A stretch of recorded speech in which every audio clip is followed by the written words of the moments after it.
If you like the story, you can support the author on Patreon. Link is in the description. Chapter 51, Chapter 48. Tristan followed the scent he had caught during his time with Allison and her dad, doing his best to reduce his presence as much as he could because he knew he couldn't risk tipping the alpha off.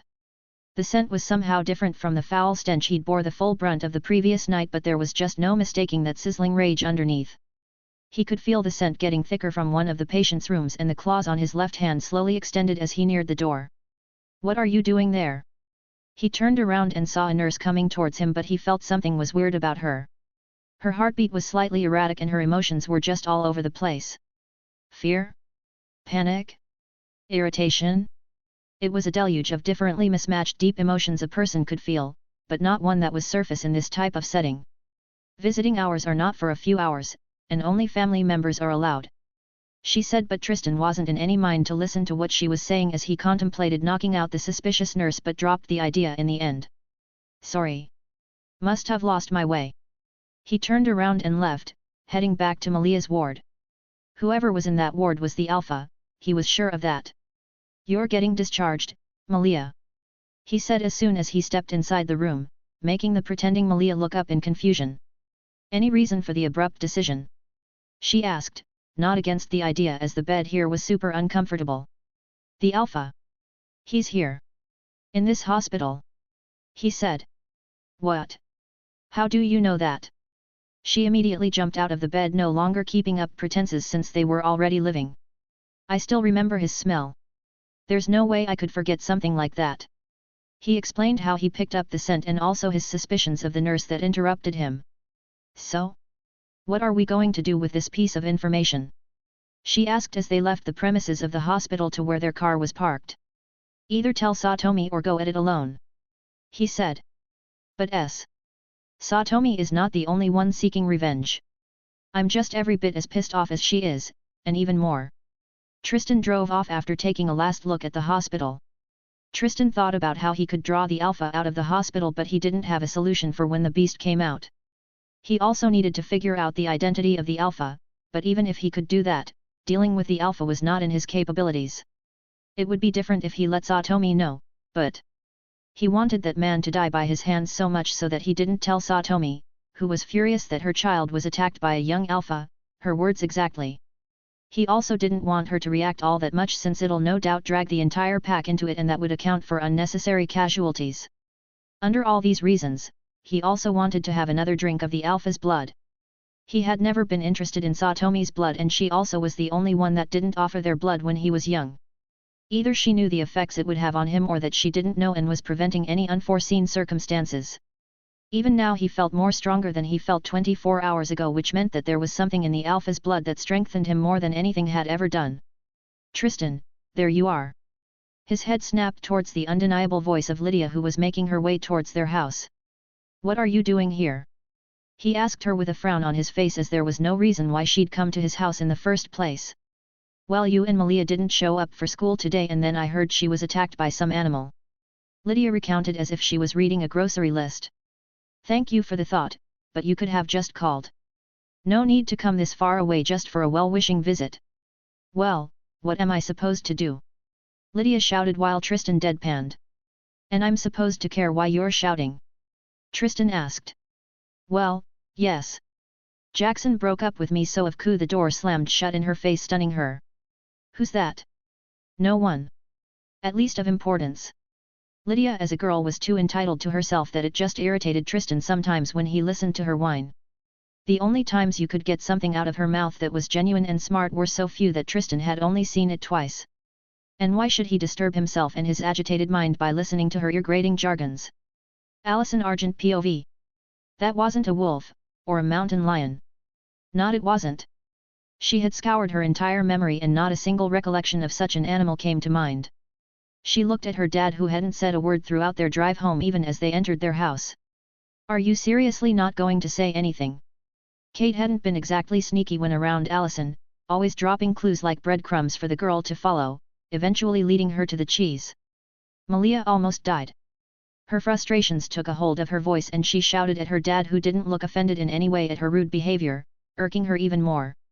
"You know something, don't you? Why won't you tell me?" After the frustration came the anger which exploded in every direction. At her father, mother, aunt, herself, Beacon Hills, the stupid game yesterday, she felt weak all of a sudden. Why won't you tell me? Her voice grew despondent as the anger bled out, along with her strength. Looking at his frail daughter who was clearly showing signs of trauma caused Chris to once again curse Derek, the Alpha, and the involved Betas. He wanted to find a way to ease her into this, but that plan was already buried by last night's attack. You're not ready yet, Allison, and it's my fault not yours. He said softly, but his words confused Allison more. Why was the truth suddenly becoming more complicated? What do you mean? She asked. Chris sighed as he made a decision he knew he would never be able to take back. It's time for you to learn about the secrets of our family. He took a deep breath and resolved to run through no matter what became of this. Follow me. Rather than resting, they left the house again, but this time she was more nervous than agitated. She wondered what her dad wanted to show her and how it would explain the animal that attacked her and Malia yesterday. Chris drove them to an obscure location and then went underground, Allison growing more nervous since her father hadn't said anything, not even a single peep, since they left the house. What are we doing here? Allison couldn't help but ask as the silence got very unbearable for her and the bunker they were in didn't exactly exert safety. Showing you the truth. Chris finally said as they came to stop in front of a metal door and flickering lights. Allison gulped but nodded her head. Chris twisted the huge knob and pushed the door open, and through the darkness covering the room she could see the silhouette of someone bound. This is what it means to be an Argent. The lights turned on, causing Allison to jump back in fright as her eyes met something that wasn't human. This is a werewolf. Chris yanked the bounded Derek's face without an ounce of fear and showed it to Allison. Our family has been hunting their kind for centuries now, a list which now includes you. Come. Not having the strength to disobey her father, she dragged her feet towards her father, in front of the werewolf. She didn't know how she was supposed to react with something like this that was beyond anything she'd ever thought of. Then. The one you saw yesterday is known as an alpha. He's the one who sires new werewolves. They are bigger, stronger, more fierce than any other werewolf out there. Chris took his time to explain everything he could tell Allison at this stage. Why us? She asked. It's been like this for centuries, Allison. It's our job to protect humans and also stop the werewolves from preying on the defenseless people. He clarified. Then yesterday. The Alpha was trying to kill you, Allison. Why? Because he has some grudge towards us. But know this, the next time he comes around, he'll do his best not to miss again. In the meantime, I'll try to prepare you as much as I can in the shortest time possible. Come on, let's go. Allison was brought out of the bunker by her father as she remained frozen because of what she'd heard. Chapter 52, Chapter 49. Tristan couldn't get his mind to focus throughout the rest of the weekend as his thoughts would always drift towards the Alpha he smelled at the hospital. It was as if he had finally cornered his prey into a hiding hole just for him to find out how hard digging it out suddenly became. It was an irritating and annoying feeling. He thought of barging into the hospital and forcefully seeking out the Alpha, but even he knew how stupid that thought was. He'll just be creating a suspicious ruckus which will more than likely take him to the sheriff's office, and that was not mentioning what he planned on doing if he actually confronted the Alpha. Fight him in broad daylight and risk exposing the supernatural to the whole world? Even in school as he currently was, he couldn't focus as murderous thoughts filled his mind. Hayes, do you really find my class boring that I'll have to call you out 5 times? Tristan's thoughts were broken as a piece of chalk hit his head, drawing his attention towards the teacher for the 5th time in less than an hour. Sorry. He sighed and pushed back the irritation to try as much as he could to focus on the lesson while ignoring the snickers and laughs of his classmates at his expense. Unfortunately for him, he couldn't keep his attention on what was being taught for more than 5 minutes as he immediately felt bored. He felt a stare directed at him, so he looked behind and caught Allison's worried glance. He just smiled and shook his head signifying her not to worry and turned back. Malia couldn't get through to her during the weekend, so he figured he might as well give her some space if she needed it the moment he felt the change this morning. While she looked the same as always, only slightly less chirpy, he noticed the slight blister on her palms and the low wind she let out when she sat down. She fought. Or rather, she was being trained. How troublesome.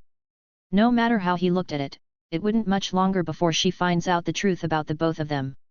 Well, until then. He'll just let things play out naturally. No need fighting the inevitable. The bell rang signifying the end of the class, which made him release a breath of thanks as he stood from his seat and walked over to Allison. "Hey, how are you doing?" He sat on her desk facing her and asked. "I don't understand." She replied confusedly. "You look like crap." Well, she didn't, but that was the feeling she gave him. Not getting enough sleep. He saw her flinch and knew he likely hit the nail on the head, at least partially. "It's complicated," she said with a wry smile on her face, thinking of just how wrong and oh so right he was. She shook her head in an effort to expel the depressing thoughts haunting her head and stood up as she grabbed her bag facing Tristan. "Come on, let's go. We don't want to keep Malia waiting," she said with a smile. She had been worrying about them throughout the weekend and now they were worried about her. Seeing the boy who'd normally never go out of his way to ask how she was feeling being worried about her further fueled her resolve. Seeing her trying to lift her own spirits up and succeeding honestly made him smile.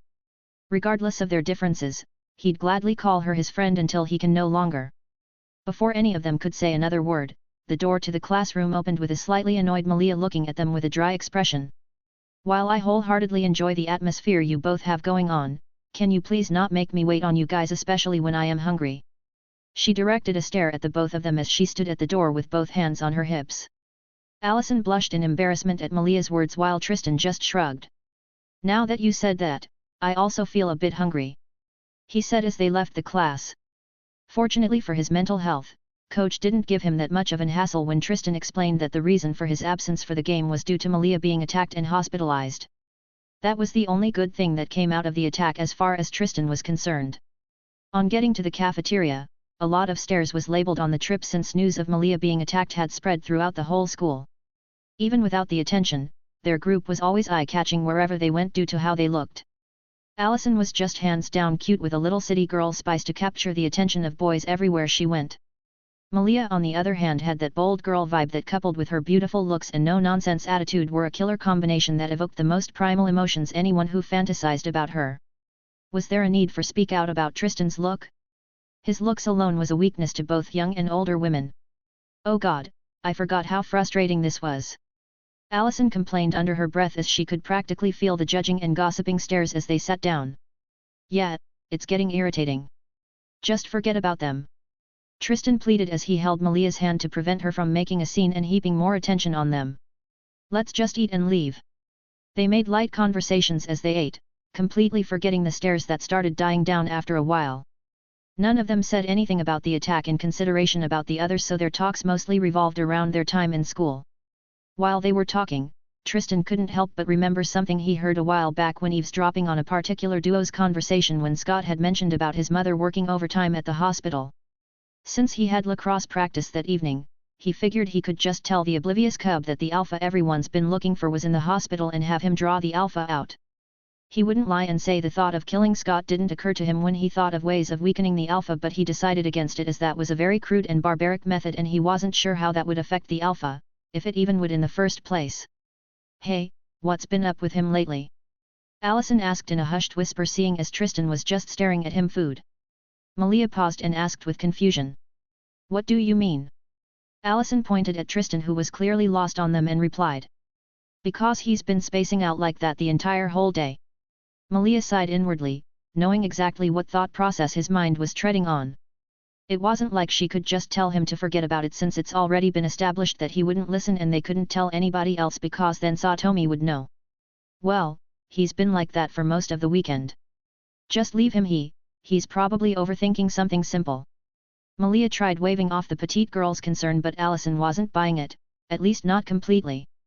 Malia then asked in a bid to change the conversation. "What are you doing after school?" Allison shook her head in an apologetic manner. "Oh, yeah, I forgot to tell you. My dad wants me home immediately after school, you know." She left the last part unsaid mainly because she didn't know how to say it. "Girls, catch you later. I just remembered I have something important to do," Tristan suddenly said, and before any of them could react, he gave Malia a quick kiss and patted Allison's shoulders before leaving as fast as he could. "He's been acting weird a lot today," Allison commented as she looked at the retreating Tristan.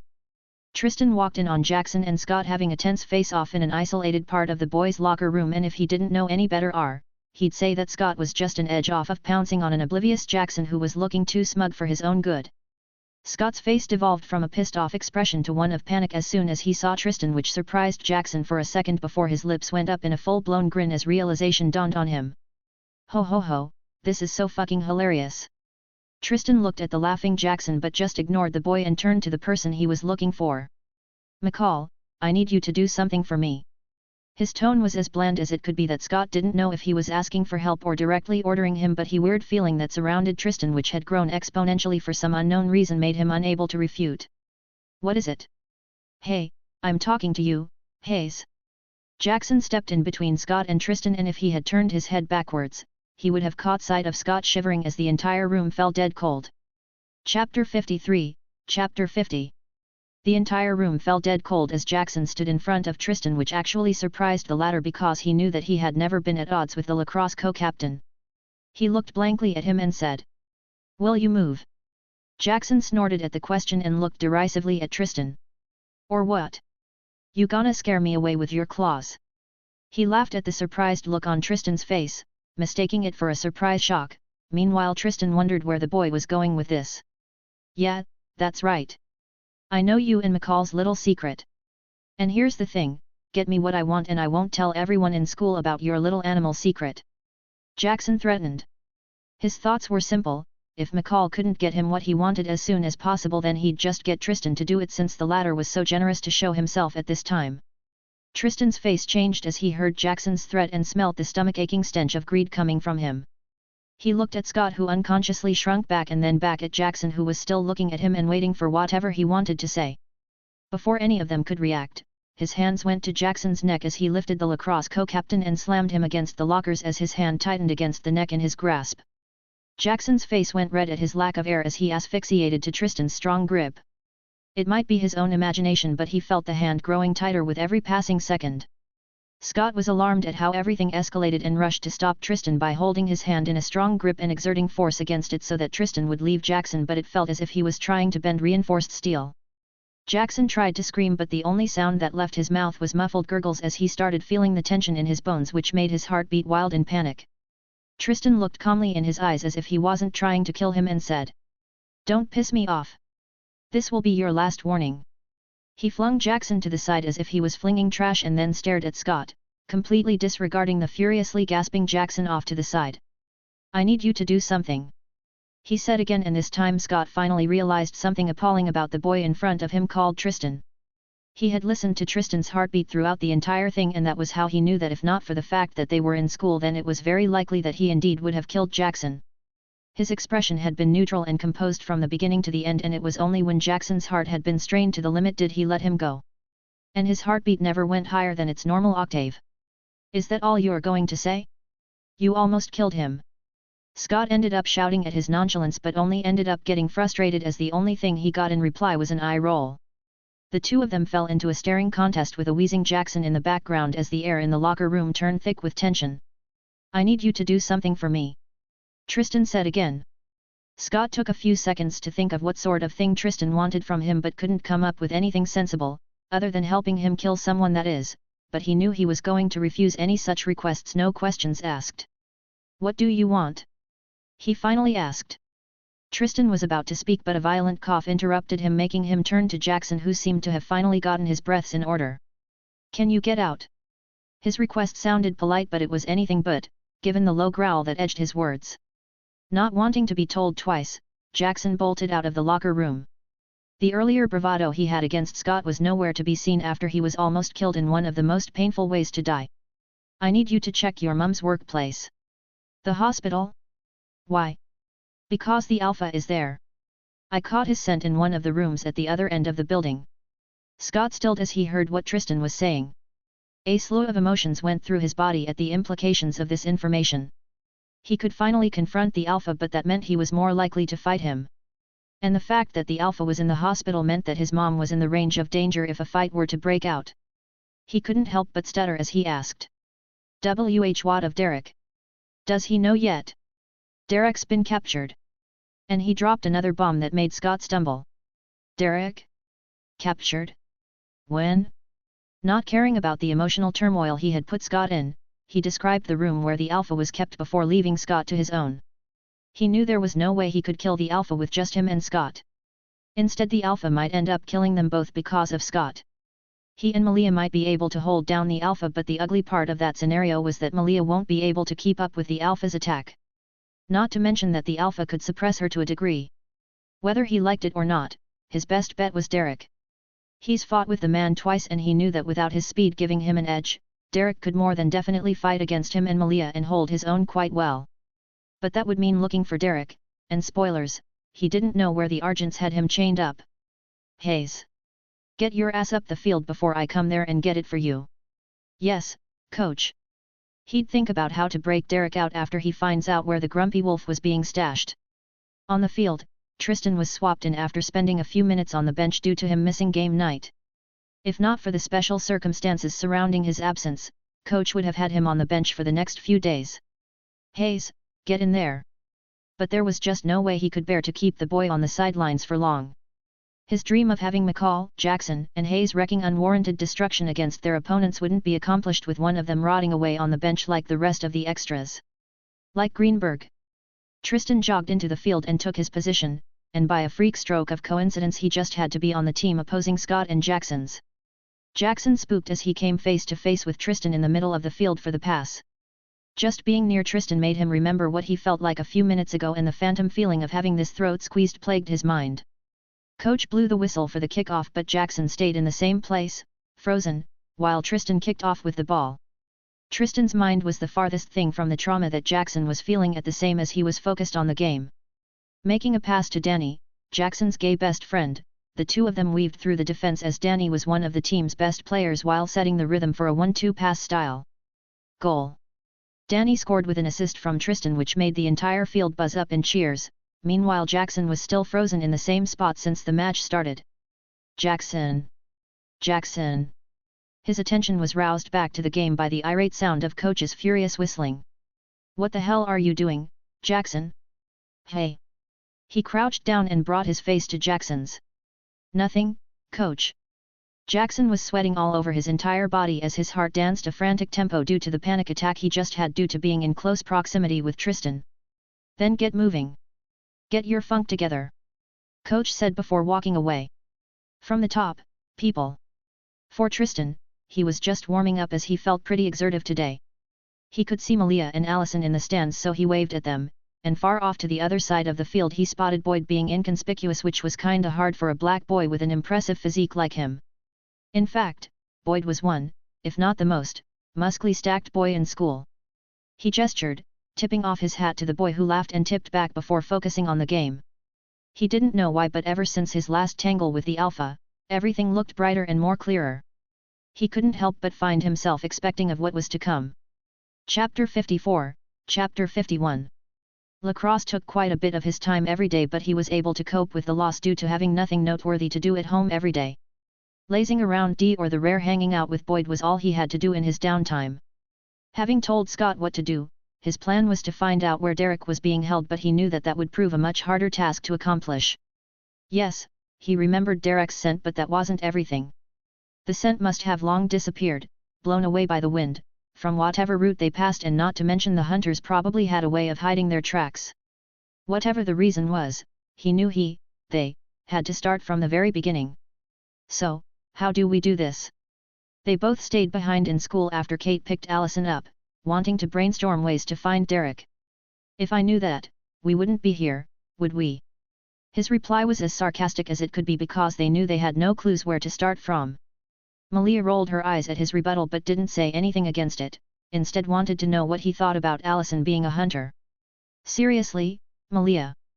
We both know it was bound to happen at some point. She's going to find out one of these days whether we like it or not. Tristan said calmly. No matter how he tried to downplay it by looking perfectly calm, Malia knew he was anything but. Whether he would admit it to anyone or not, they both knew he enjoyed the company of the hunter heiress quite well. She's going to end up putting a gun in our faces, and you and I both know what will happen at that time. The last part of his sentence was left unsaid because acknowledging it verbally left a bad thirst in his mouth. Tristan shook his head in dejection and decided to put that thought to the side for now. What we should be thinking of is how to find Derek. Why should we find him in the first place? Malia asked again. Tristan held his head and groaned as he cursed how many times he had to explain it to her. while Malia smirked at his frustrated face. His face twitched as he looked at Malia's amused face but ended up answering her question. Because, Malia, we'll both have a hard time facing off against the Alpha. I would have preferred calling Brett and Zhang, but they'll tell Satomi the next second they hear what I say. Having his pack members along with him was the best case scenario, but doing that will one way or the other end up dragging in the entire pack, and while that would be the easiest way to killing the Alpha, it would also put them in the crosshairs of the Argents. Casualties were bound to happen at that point. And besides, this was also his little vendetta. The Alpha had to pay for hurting Malia. Malia too understood Tristan's reasoning, which was why she was for keeping the pack in the dark. She normally wouldn't have entertained such thoughts had the Alpha had a sizable pack of his own, but fortunately the only beta he had was Scott. Whatever we do, we have to do it fast. Why? Because now that Derek's being caught, the Alpha will have one less thing to worry about. He hypothesized. McCall can't oppose his Alpha no matter how he thinks otherwise. He had met the Alpha. Something like that was not anything McCall had hopes of opposing with his own will. The boy was weak. He was like a leaf in the middle of a storm, blown every which way without a solid ground to hold onto. The only thing Tristan was okay with Scott doing was calling out the Alpha, nothing else. But we still don't know where to start with Derek. It's not like we can go and ask Mr. Argent for his location. Malia added. Tristan thought for a bit before an uncertain expression covered his face. I think I might know how to find him. It's a long shot, but it might work.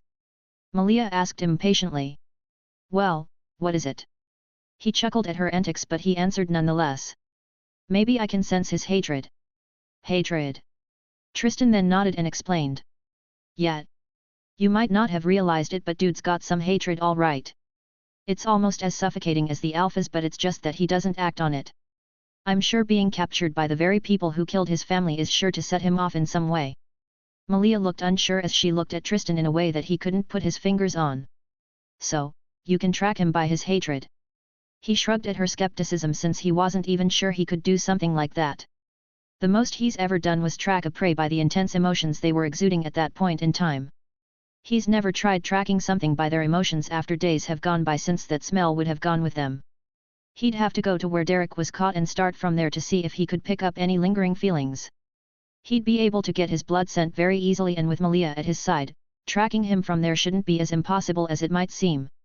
Well, it's your choice. Let's just get this done and over with. She stood and dusted her behind before following Tristan out of school. Since none of them were into extracurricular activities after school, except for Tristan's lacrosse practice, they were pretty much free the whole entire day after the closing bell. Tristan floored the gas and sped through the main road before veering off it towards the part of the woods where he presumed Derek got caught. It was embarrassing to think that a werewolf like Derek got caught again by the Argents after having his ass saved by Tristan the first time. If he knew he'd need Derek so soon, then maybe he really should have entertained the idea of rescuing him at the time he was caught.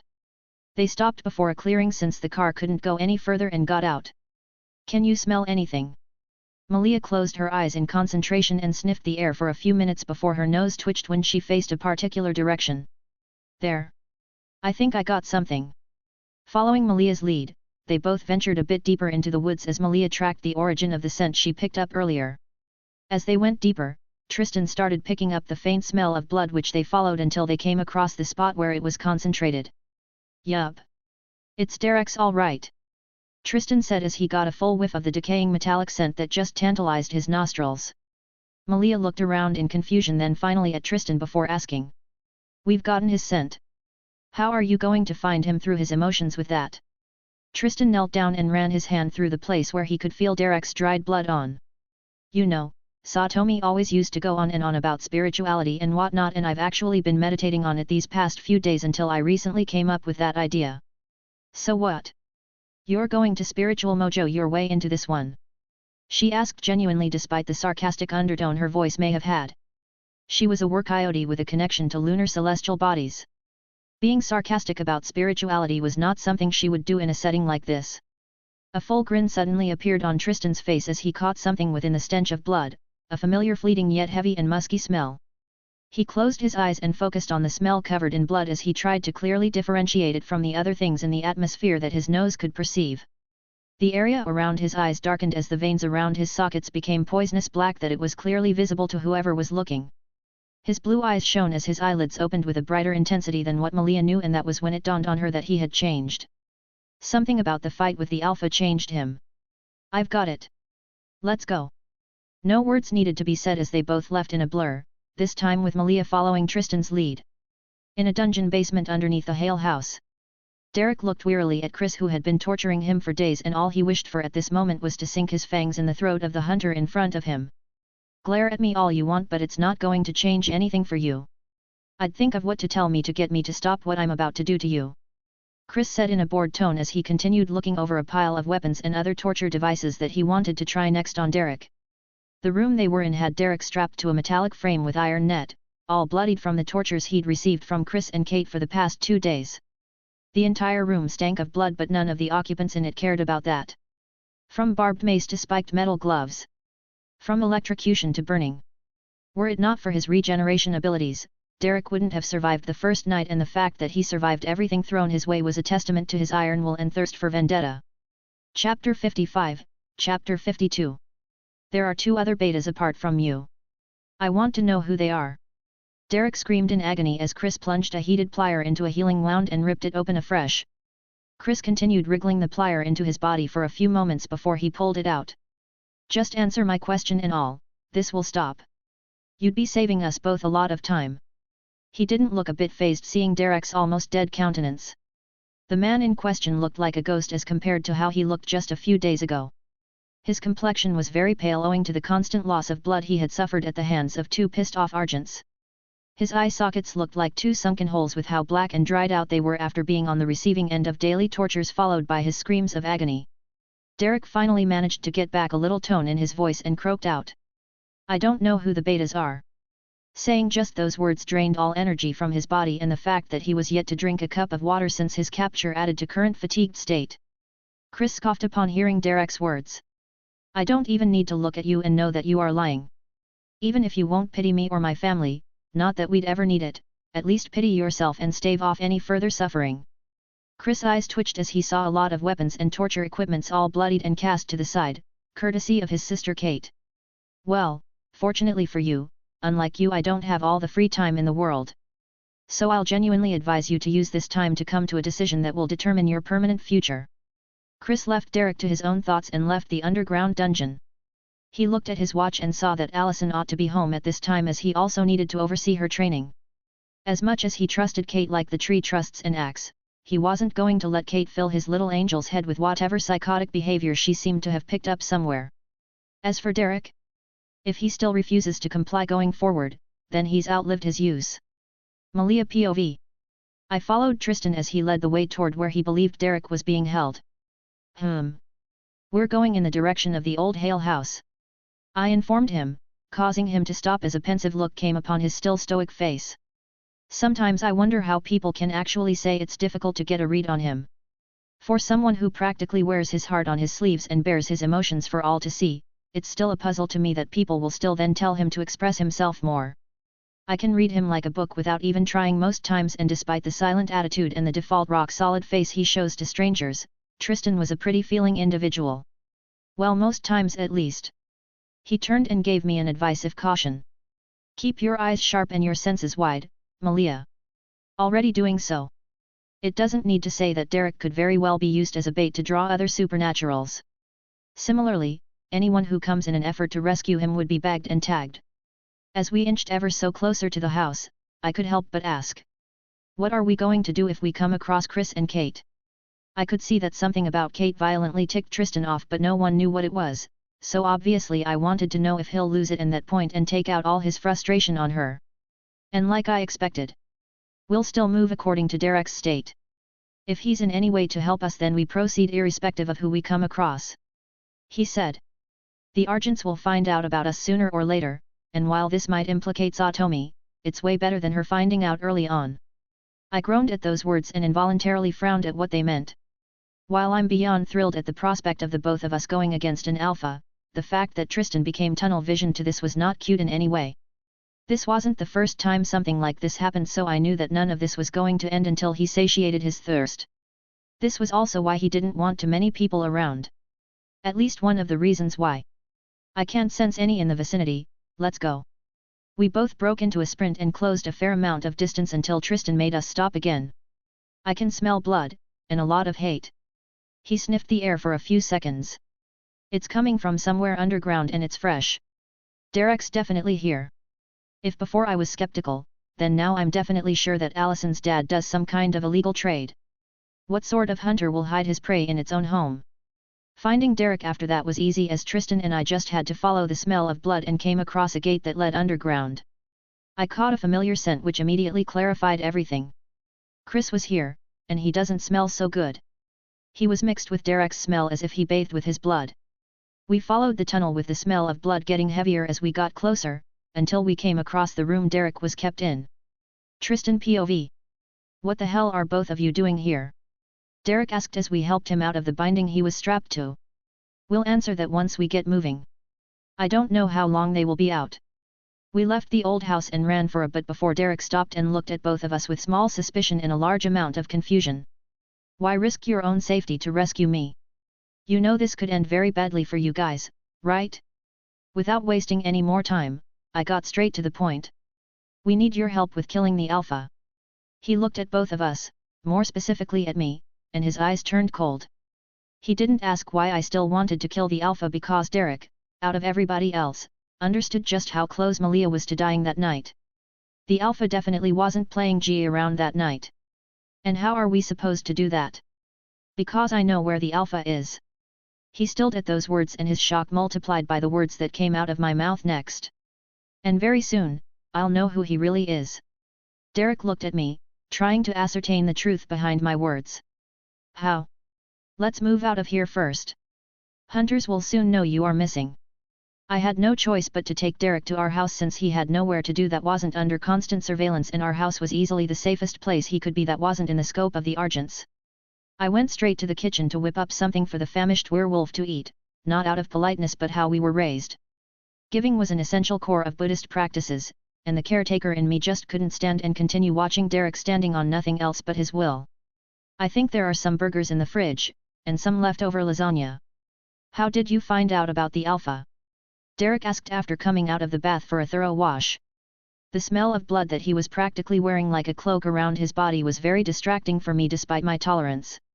I caught his scent the following morning of that night after taking Malia to the hospital. I said from behind the counter. He could have left the hospital by now.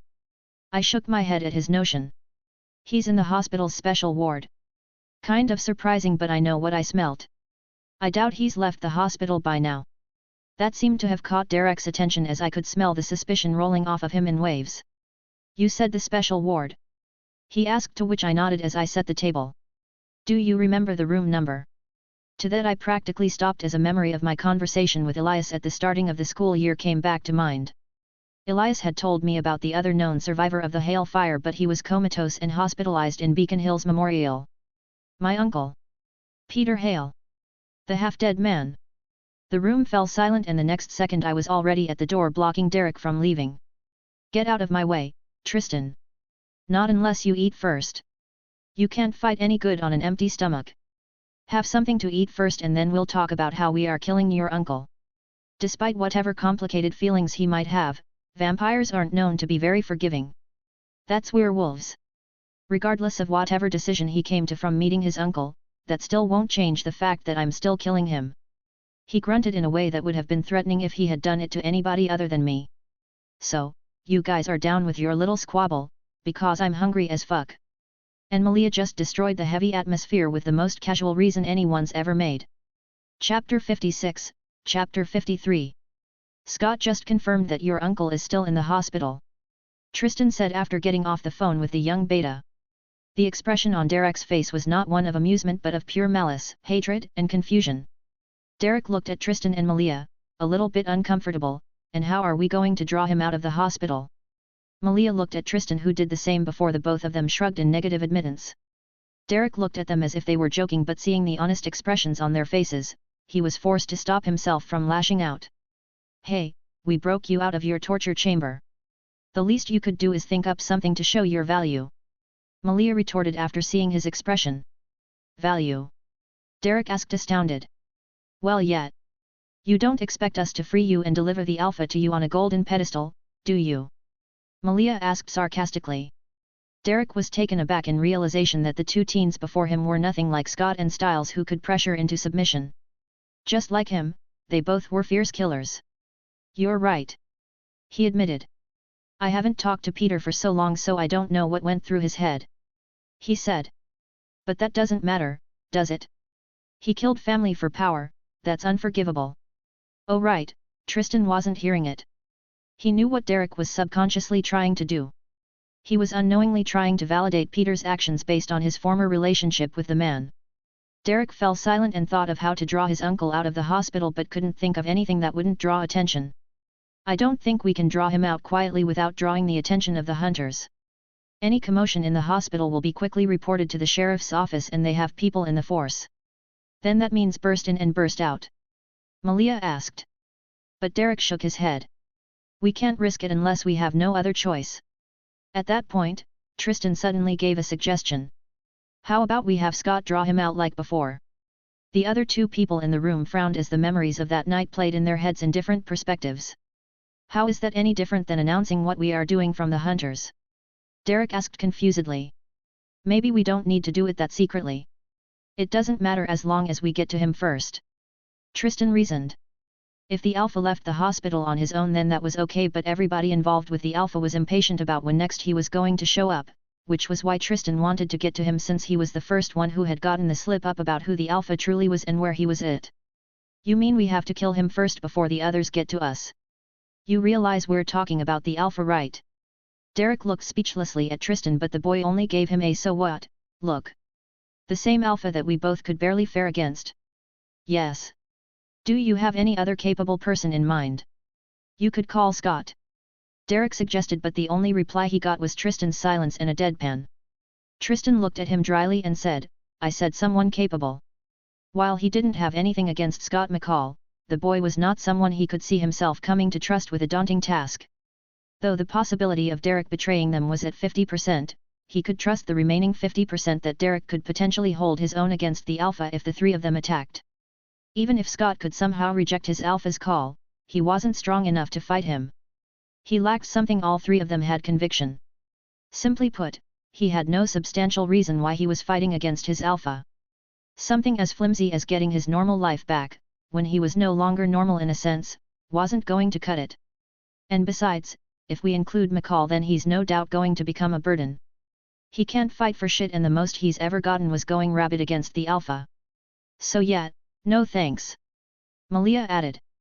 They didn't say anything else and left the house, each contemplating how they were going to survive through the night if they failed to kill the Alpha before the first light of dawn. The only thing was that they actually needed Scott to draw the Alpha out and then corner him when he's a long distance from the hospital or any public settlement. While the odd trio were making their way through the forest due to not wanting to be identified with Derek, Kate was furious as she came back and saw the empty basement where they had Derek changed.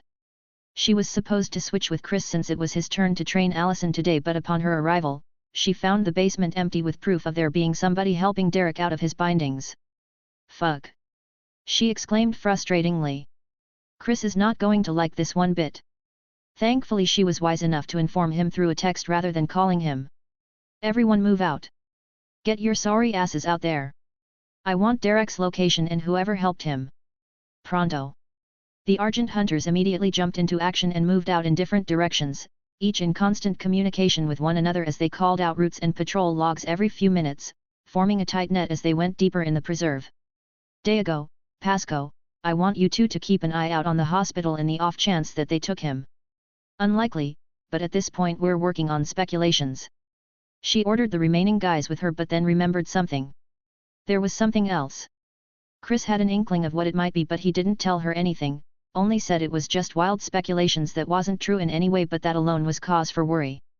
She was almost forced to consult their father for his bestiary, but that alone would have clued him in that there was something in Beacon Hills that they were finding hard to handle. She was tempted to call Chris and have a serious discussion with him, but stopped herself at the last minute because she knew, more than anyone, that Chris was the farthest from incompetent. He would never compromise his family's safety for anything in the world. So if he said she shouldn't worry about it for now, despite her bubbling curiosity, she wouldn't. Be cautious out there. There's something other than a werewolf prowling the nights along with the betas. She advised. Chris was a second away from storming out of his house after he got Kate's text, but only one thing stopped him. Allison. They had been in the middle of an archery lesson when he had gotten the text that soured his mood.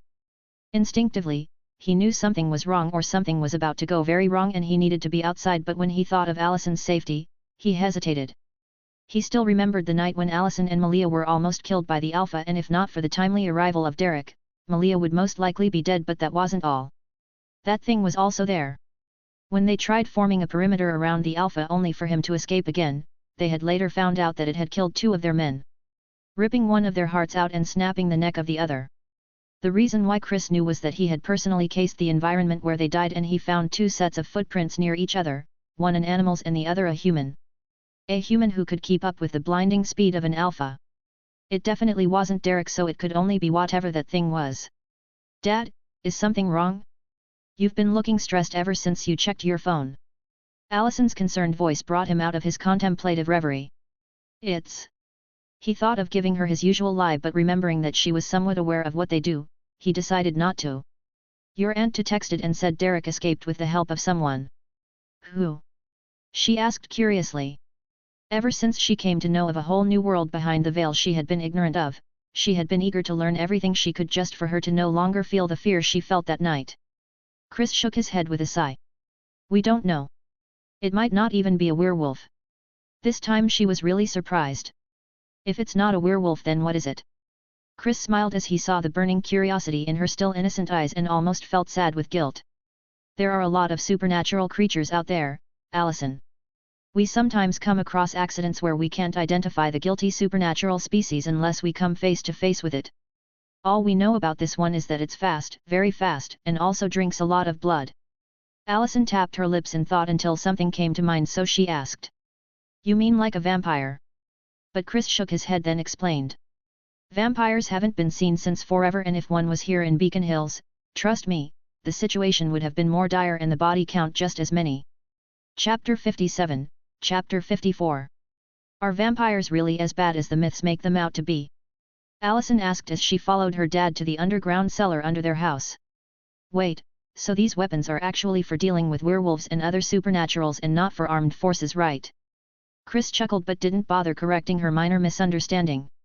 They really were certified weapon-dealing agents. About vampires, well, let's just say no one has a good opinion of them inside and outside the supernatural community. Chris said with a veiled edge in his voice. He had thoroughly checked through all the past police records and also everything the local papers printed about any irregularities in Beacon Hills going back 10 years. Nothing was more dangerous than a supernatural threat a hunter couldn't identify, and being the most experienced hunter in Beacon Hills and its neighboring towns, that meant every innocent person was in more danger than he could comprehend. So vampires are the bad guys in any scenario, got it? She nodded and watched with rapt attention as her father loaded up bullets he took from a wooden case with an inscribed symbol on it. She hesitated a bit but ended up asking. Are all vampires, werewolves, and other supernaturals bad? Is it something that comes with their nature, or is it a personal choice? Chris paused what he was doing and turned to look at Allison seriously. It doesn't matter what kind of supernatural they are, we live by the code. Whether they are good or bad doesn't matter, if they go against our code, we retaliate. We hunt those who hunt us. It was a simple code they followed, and it was all they needed to confront anyone that fell short of it. Whether the code was arrogant or not, in their world, strength rules. It is the strength that the supernaturals were so proud of that made them act without care had the hunters not been there to put them in line. Allison flinched at the tone her father had replied to her with, but immediately composed herself so as not to be found lacking. Understood. She did. The law was simple, she hurt those who aim to hurt her, she strikes at those who strike her, she kill those who seek her life. The code also didn't just apply to her or the Argent family, or any other hunting family in particular. It applied to all humans, regardless of their knowledge of it. It basically meant that the hunting families had taken it upon themselves to safeguard the human race, globally, from the terror of the night. Allison looked around the basement, going from the pistols to the rifles, the snipers and shotguns, and then the longbows hung on the wall. If you have something to ask me, ask. Chris said after noticing her discomfort, which she tried to hide by looking around the place she was used to all her life. Hearing her father's words, Allison spotted an impish face and asked something that she had once thought of after a specific memory came to mind. Kate told me, though she didn't go into detail, about how our ancestors in the 1700s hunted a psychopathic mass-murdering werewolf in a small village in France. La bête du Gavaudan. Chris muttered softly, easily remembering the reason for his family's entire ancestry. Yes. I know that's how the Argents as a hunting family came to be, but what I am curious about is why specifically werewolves. I know we also hunt other supernaturals who prey on innocents, but it's more specifically werewolves that we always have on our focus. Is there any particular reason for that? It was something she was quite curious about, as even though they were an ancient hunting family, they immortalized the weakness of a wolf as their strength. Chris shook his head and simply said she wasn't yet ready to learn why. Allison grunted but sulkily dropped the topic for another one she was in favor of. You never did mention why no one likes vampires. Are they really unkillable, with blinding speed and suffer from a curse of the sun? Though he tried, Chris couldn't really stop the eye roll that he subconsciously did as he heard the cliché view almost seem to have of vampires. It doesn't work like that, Allison, he said as he loaded his 2 pistols with practiced ease. There are different species of vampires and just as many offshoots of them. If you're asking whether they are truly immortal, then the answer is no. Though they do have some type of prolonged lifespan which depends mostly on their blood intake. Allison quickly figured out what he was trying to say.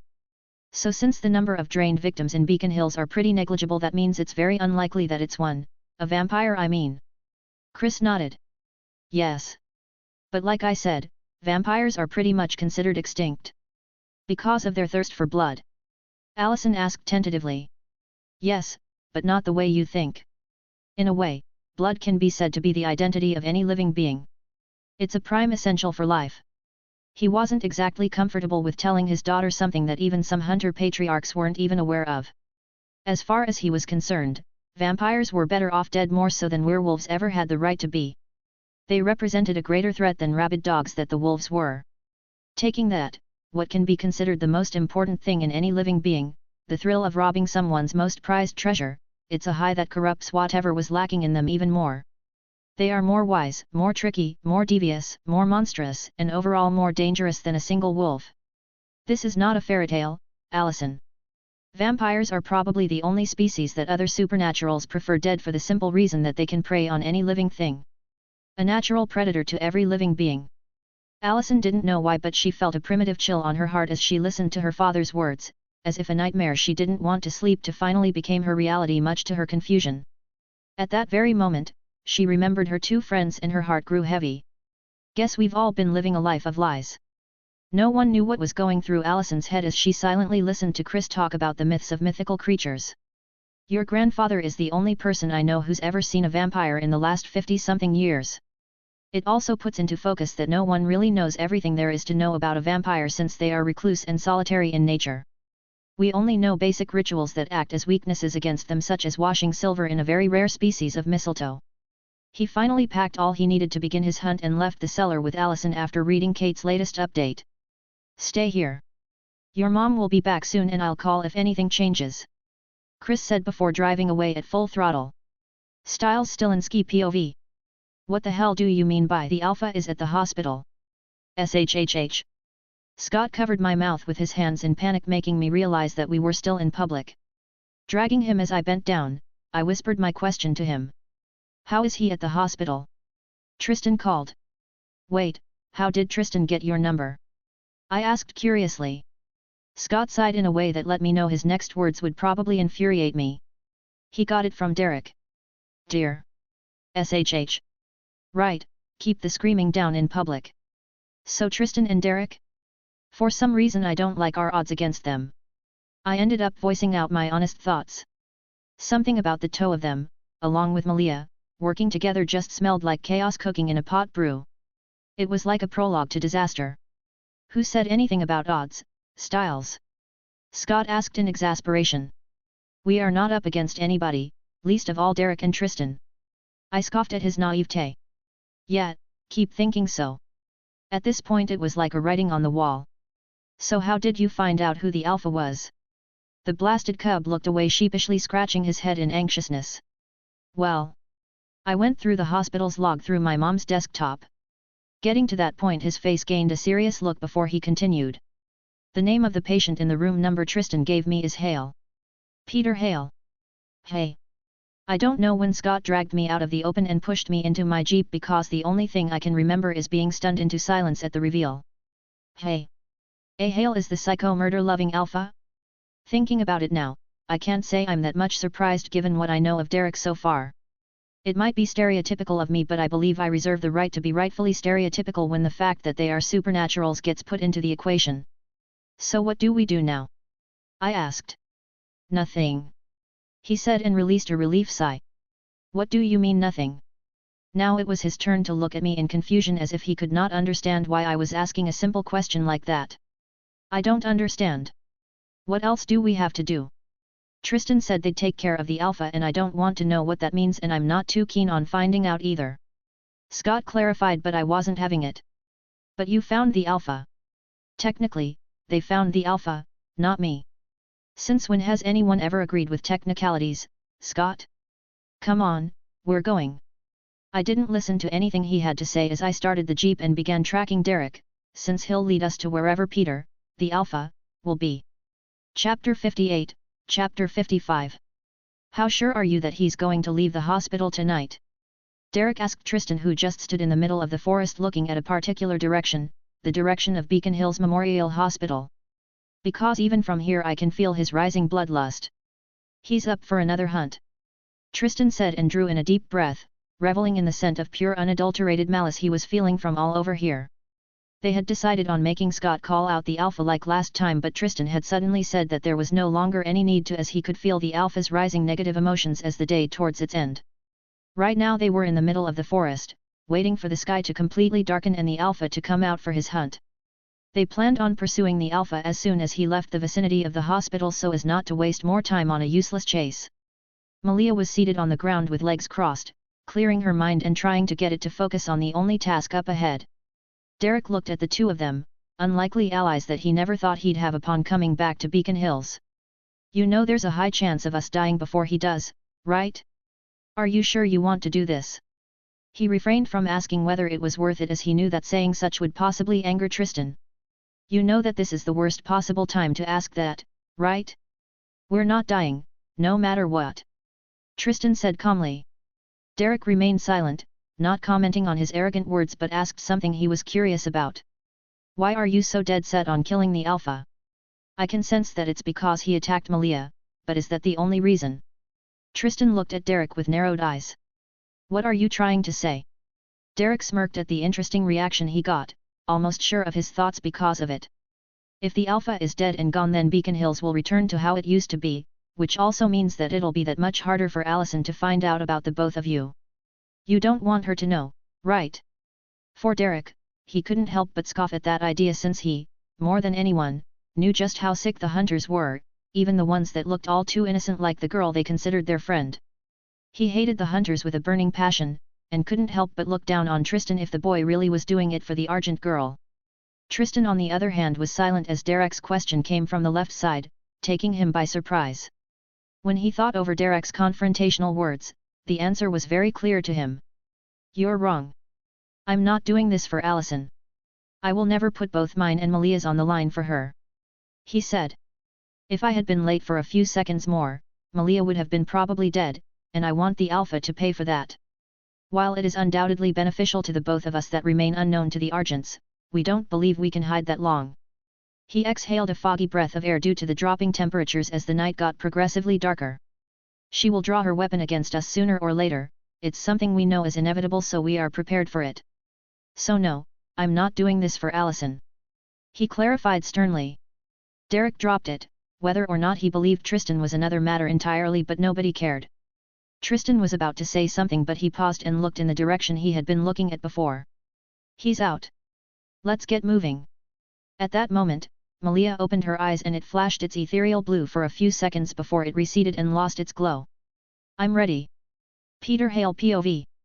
Who would have thought that he'd survive the fire, at the cost of killing his own niece no less? All he knew was that ever since he gained the slightest bit of consciousness after spending a few years in a coma, he became aware instinctively that a part was him was gone, and what had filled the new hole was nothing but pure malice and black-hearted hatred. All he wished for was to sink his fangs into the neck of the person that burned his family alive, and he knew just who she was. Kate Argent. More than anyone, she was the one he wanted to kill the most. His desire for revenge was so strong that it had corroded all his senses, that even the remorse he felt when he had killed his niece was short-lived. He used to move with his baser instincts when he regained his consciousness, but after killing Laura, he finally gained his sense of self. He had regretted his actions after he calmed down, but deep within his mind he knew it was something that had to be done to exact revenge for his family.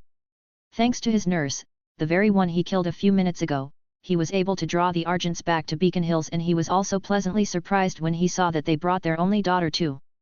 Oh, how much will he enjoy seeing the despairing looks on their faces when he starts killing them one by one, not giving them time to grieve before striking the next. Peter patiently had waited for himself to return back to his peak strength as a mutated alpha before leaving his safe haven. Now was time for the real hunt. But before that, before any hunt can begin, a pack is needed. A pack was very vital, incomprehensibly so for any wolf and their hunt. The moon was their guide, the night their cover, and the pack their strength. And he already knew exactly who he needed for his pack. His nephew, Derek, and the naive boy, Scott McCall. He could sense something in the boy, which was why he had yet to kill him and sire a new beta. That, and he couldn't afford to have his strength drop a degree due to losing a beta. He knew exactly how to put the boy's mind on the right path, and what better way except having him kill his best friend?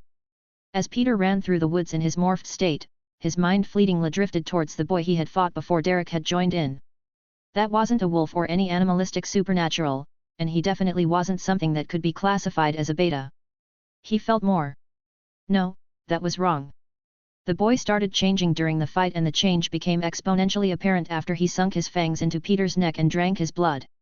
The excruciating shock that Peter felt at that moment had felt as if it hurt more than any bite or slash he had suffered that night. His red eyes shone with unbridled ferocity as he made a list of his prey for the night. He promised himself that the next time he came across the boy he would make sure that he killed the boy. 3 shadows ran through the woods and intertwining branches with familiar ease, with murder in their eyes. Being the fastest, Tristan led them in a full sprint as soon as he picked up that the alpha was on the run. He was thankful that he was now able to track someone with their residual emotions that lingered in the air even after they have left that place. The stronger the negative emotion is, the more he could pick it up with ease. "Don't fall behind, we're almost there," he shouted to Derek and Malia behind. Being already aware of Tristan's ridiculous speed, Malia had long increased her speed just to keep with at a certain level, while Derek on the other hand was just surprised that someone as young as Tristan was already faster than him to such a degree, because he could tell that the boy was still purposely running slow so that they could keep up. The words he was about to say refused to leave his throat as he sensed a familiar presence that he had only recently gotten used to. The alpha. The 3 of them turned to look to their left just to see the alpha turning to run in the same direction they had been running in, courtesy to Tristan who had led them along the way he knew the alpha would run into. The air in the forest immediately became oppressive as they continued running with the alpha while still maintaining their focus on him. Looking at the beast running alongside them and feeling the heavy madness and hatred that surrounded, rage took over Derek and he became the first one to start the predestined clash. "Why did you kill Laura, Peter?" Derek shouted at his uncle, who was still in his beast form, fully shifting as he crossed the gap between them with a single leap. "Answer me." Chapter 59, Chapter 56. Bang! Derek's body crashed against a tree, completely breaking it in two. He had attacked in rage, and due to the speed they were moving at, Peter didn't put much thought into his actions as replied with the same ferocity Derek had attacked him with. He didn't have the time to calm down and try explaining why he did what he did when he felt Malia's elbow smash against the side of his face, sending him tumbling a few steps back.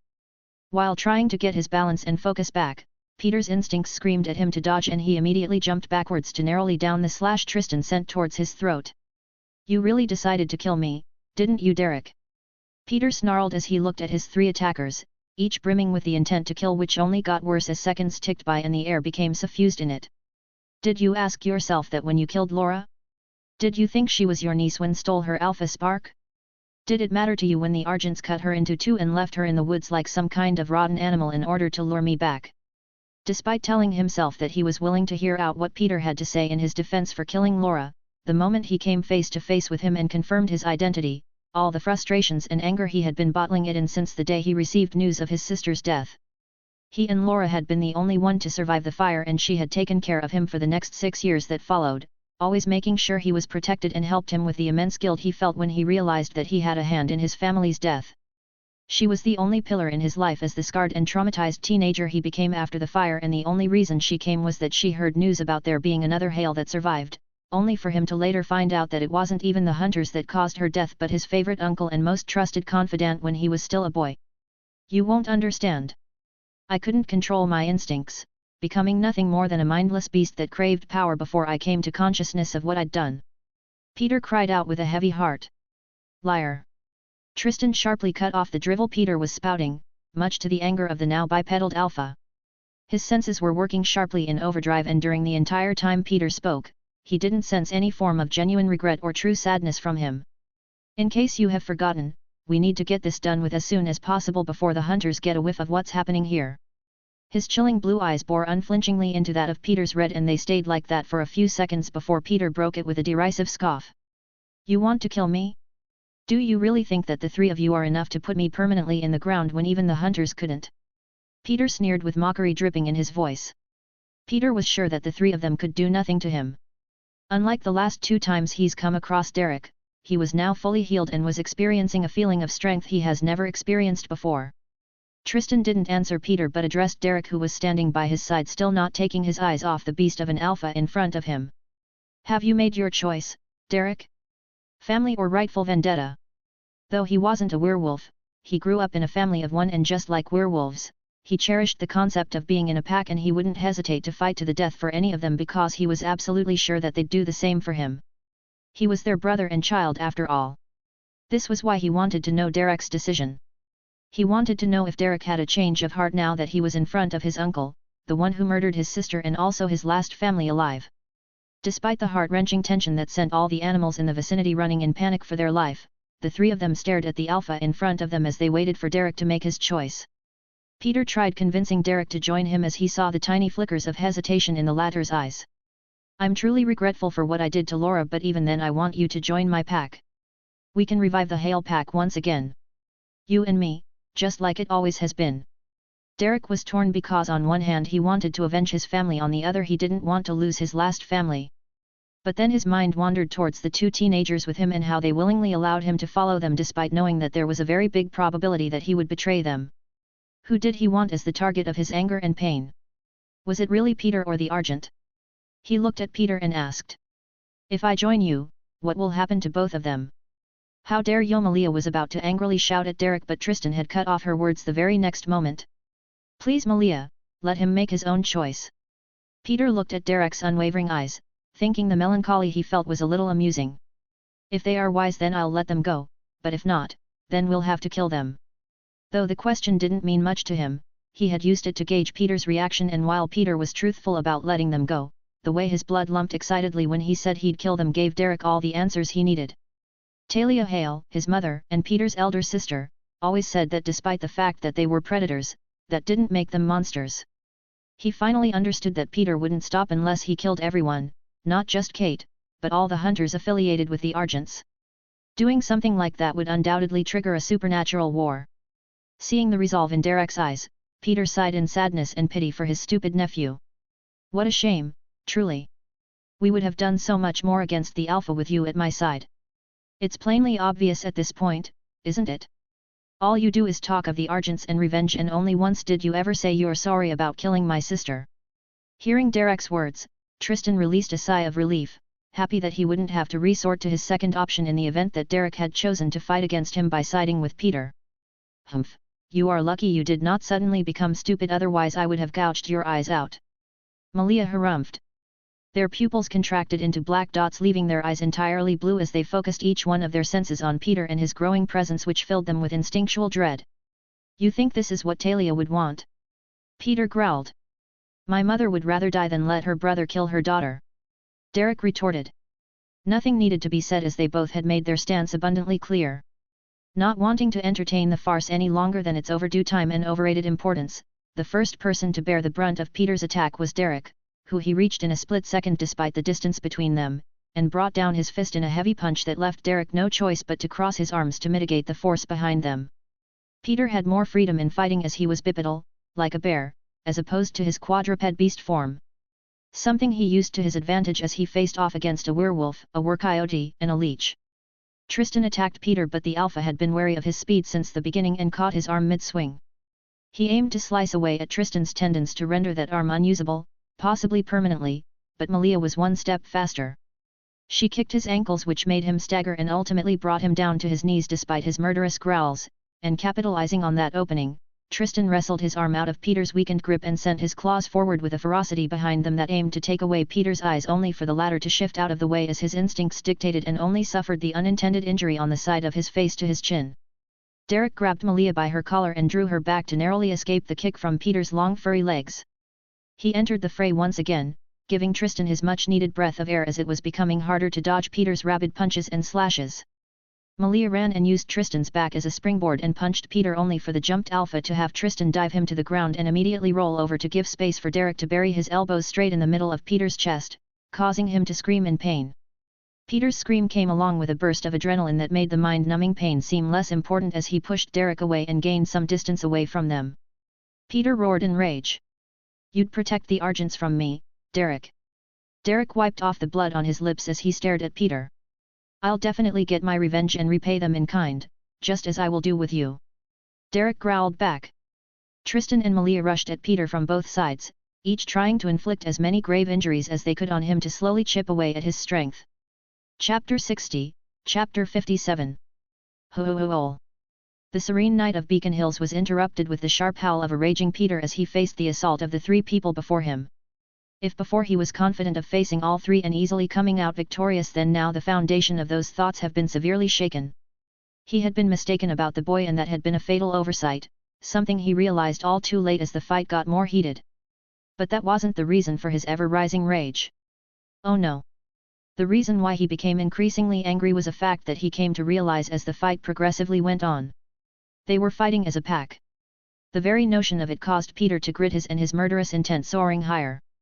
They didn't fight in one spot.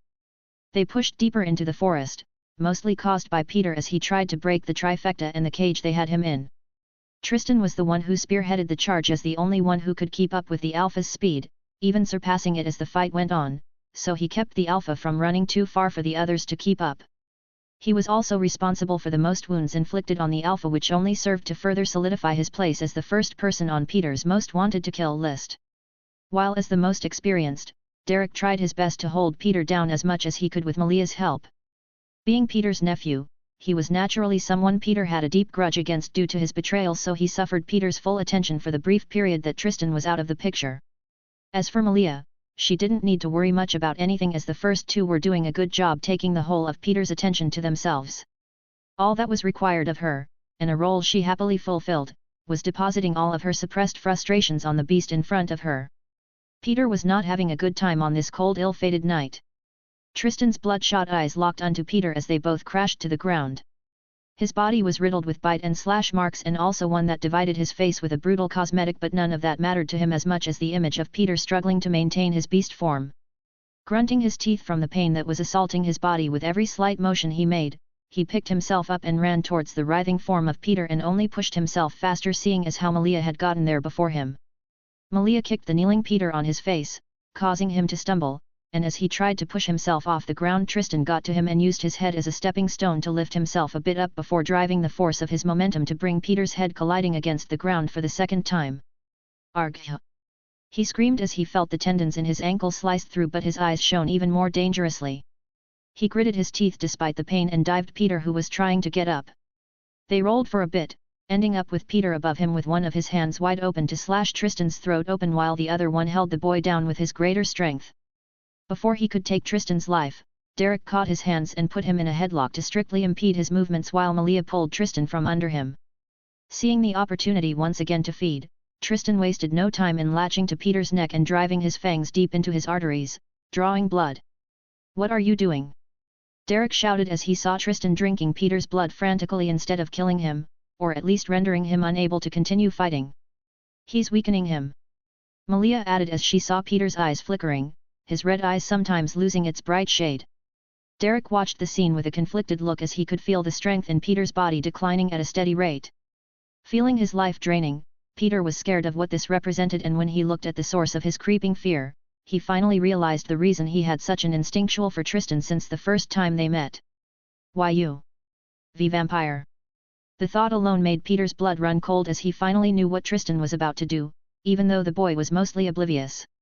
Using all his strength for one last push for survival, he released his head a bit from Derek's right grip and bit down on the arm that had been wrapping around his neck, forcing Derek to release his head. He tried peeling Tristan off his body, but Malia wasn't hearing it as she held his hand and drive a headbutt to his face, causing him to stumble. Derek, no longer willing to take any chances, grabbed Peter by his other hand and drove his claws into Peter's chest, all the while Tristan continued sucking his blood. Feeling Peter's body go limp, Tristan's once blue eyes lost its shining intensity and dimmed a lot, as if trying to change its color, but something was lacking, a catalyst needed for the changing. Finally regaining himself, Tristan pulled his fangs out of Peter's cold body and turned his eyes towards Derek just in time to see his eyes turning from its once beautiful blue to a haunting red, just like Peter's.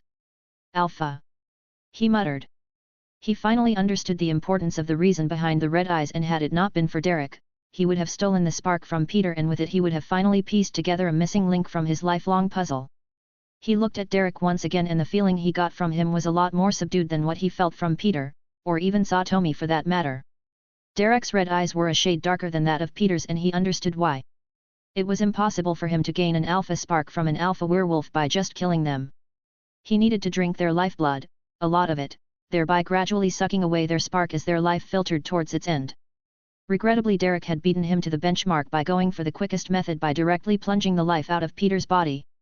It feels different, Derek muttered as he felt the power flowing through his veins, elevating him to the highest peak of his kind, or at least the starting point of it. Tristan looked at Peter for a few seconds before clicking his tongue and dropping the husk of the dead man. It was a successful hunt, but it felt a little lacking for him, mostly because he missed the climate of it. He took in a deep breath and calmed the bloodlust he was emitting, and then calmly looked at Derek. That was unfair. It was more than unfair. It was impolite to steal the prey from the maws of the hunter, and that was what Derek just did. Sorry, but I had to. This is the last thing I have from my family. It has a certain sentimental value to me, Derek said. Though Tristan didn't like it one bit, he understood what Derek was trying to say. While he and Malia could gang up on Derek and definitely kill him, it would go against his teachings to kill someone just for power, an ally no less. Since you're the alpha now, whatever grudges Peter stacked up will be automatically transferred to you, so what are you going to do? Tristan asked while helping Malia stand up. Thanks. Derek looked at his fist and squeezed them. Regardless of the sides Peter and I stood on, the fact remains that the Argents are to blame for this vendetta, and I plan on carrying it out. Blood for blood, he said with eyes resolute. Tristan nodded in understanding, as he knew Derek wasn't giving up his revenge anytime soon, so he asked instead. Who? Kate. Derek simply replied. She caused the fire and I plan to end it with her, and whoever gets in my way of killing her will die, he said to Tristan and Malia in a light warning, one directed towards a specific member of the family. Malia harumphed as she heard what Derek said. You can do whatever you want, but keep Allison out of it. Derek looked at both of them as if asking whether they were joking, but seeing their serious faces he concluded they weren't, which was even more baffling. You know she's been trained to be a hunter, right? She'll naturally hate you and even try to kill you when she finds out you knew all along that I wanted to kill her family members. To Derek's words, Tristan just shrugged despite the complications of the matter and the frustration he was feeling. At least this way, she'll be able to smile a little longer. He looked at Malia and chuckled as he saw the apologizing look she was sending his way. He kissed her head and rubbed back to show he wasn't mad about her plea. She's my friend too, you know. He then turned to Derek, who was watching them with a soft smile on his bloodied face. Is this how stressful being a normal teenager is? Derek laughed, and at the end of it was a reminiscent smile on his face. No, it's not. We're just special that way. He then waved toward them. Come on, let's go. My hunt is not yet over. Chapter 61, Chapter 58. The hunt was yet from over as far as Derek was concerned. He had killed his last remaining family for his revenge because of Peter killing Laura, and he was about to kill Kate for killing his family. Some might say he was even lenient towards the Argent, as he was going for only the perpetrator than the entire family. For Tristan, however, it felt like another bout of headache come Monday. If Derek's hunt was successful, then he couldn't imagine how terrible it would be like with Allison in school, both for him, Malia, Allison and Beacon Hills in general. He looked at Malia as they got to their house. It's going to be a shitstorm after tonight in Beacon Hills. Malia, like always, was less concerned about what was about to happen, so she just shrugged. It's not like it was bound to be different. Whether it is Peter or Derek, the results would have been the same unless they were killed first. It's a blood feud, Tristan. Nothing tends to be the same after that.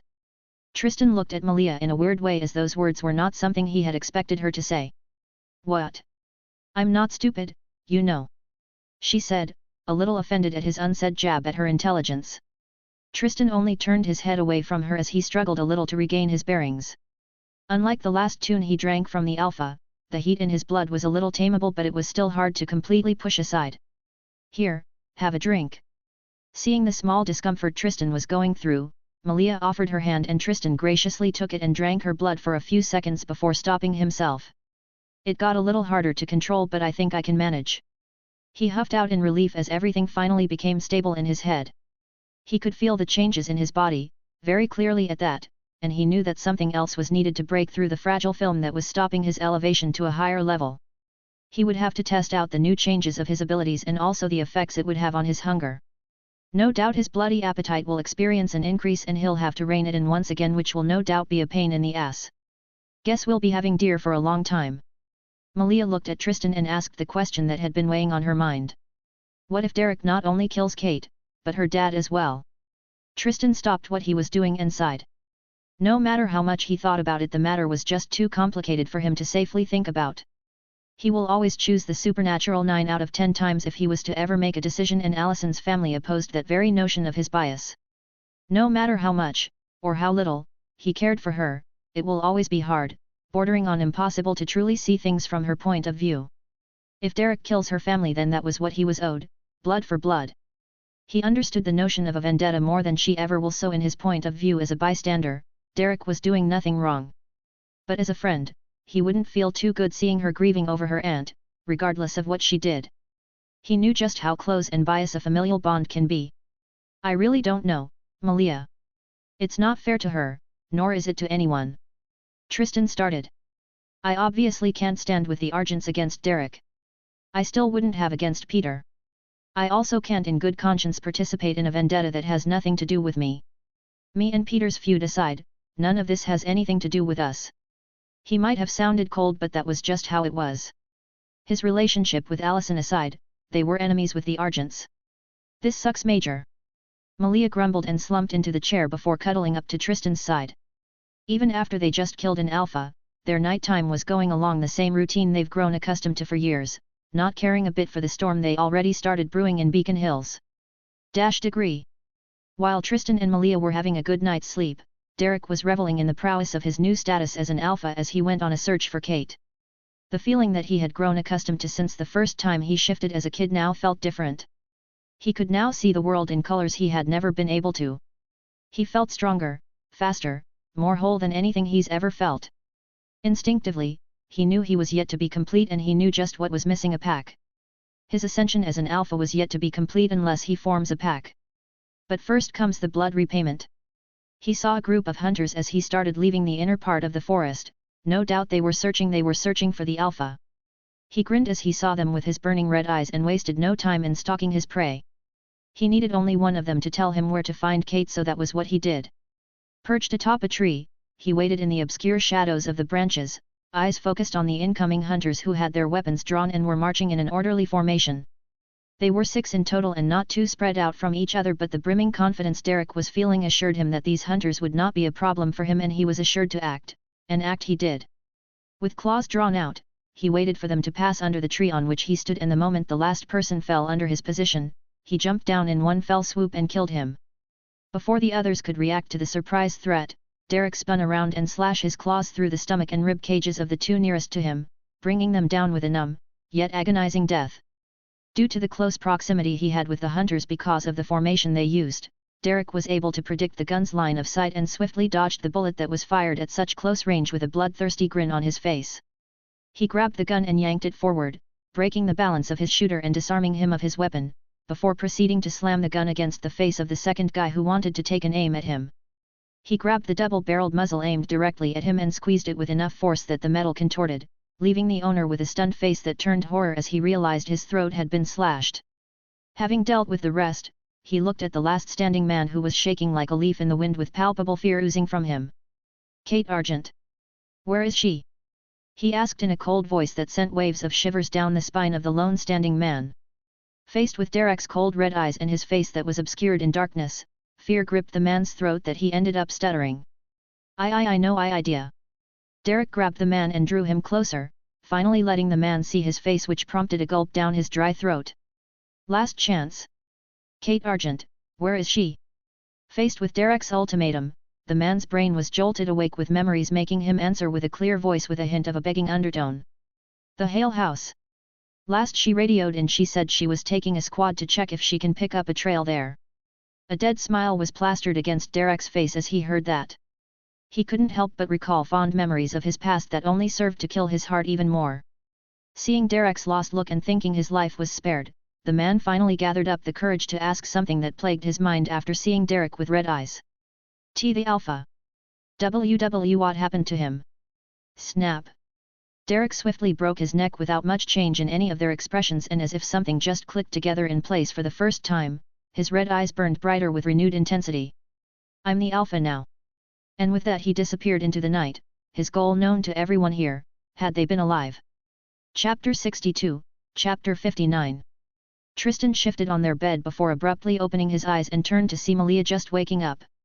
The both of them went downstairs, and with every step they took, they could feel the air shifting with tension. They finally came down, and a look at the person there made them sigh in relief. Grandma, don't scare us like that, Tristan said with a sigh as he went forward and hugged Satomi. Malia on the other hand was less than pleased with how their morning was ruined by Satomi's dramatic entrance. Did you really have to do that? It's a Sunday, for crying out loud. She whined and made her way to the kitchen to brew tea.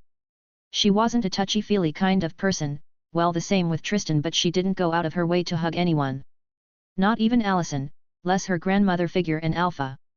Still as crass as ever, aren't you, little one?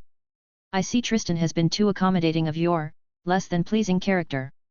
Satomi lightly said and sat on the dining chair and waited for the tea Malia was brewing. Tristan only had a small embarrassed smile on his face, which Satomi easily noticed, the sight of it warming her heart at the changes the boy was already undergoing. Malia scoffed as she heard what Satomi said about her. As if he could. Those are the reasons he loves me after all. The focus of their banter could do nothing but just sip his tea in silence as the two of them exchanged backs and forth. So why are you here this early, Grandma? Without any notice to boot.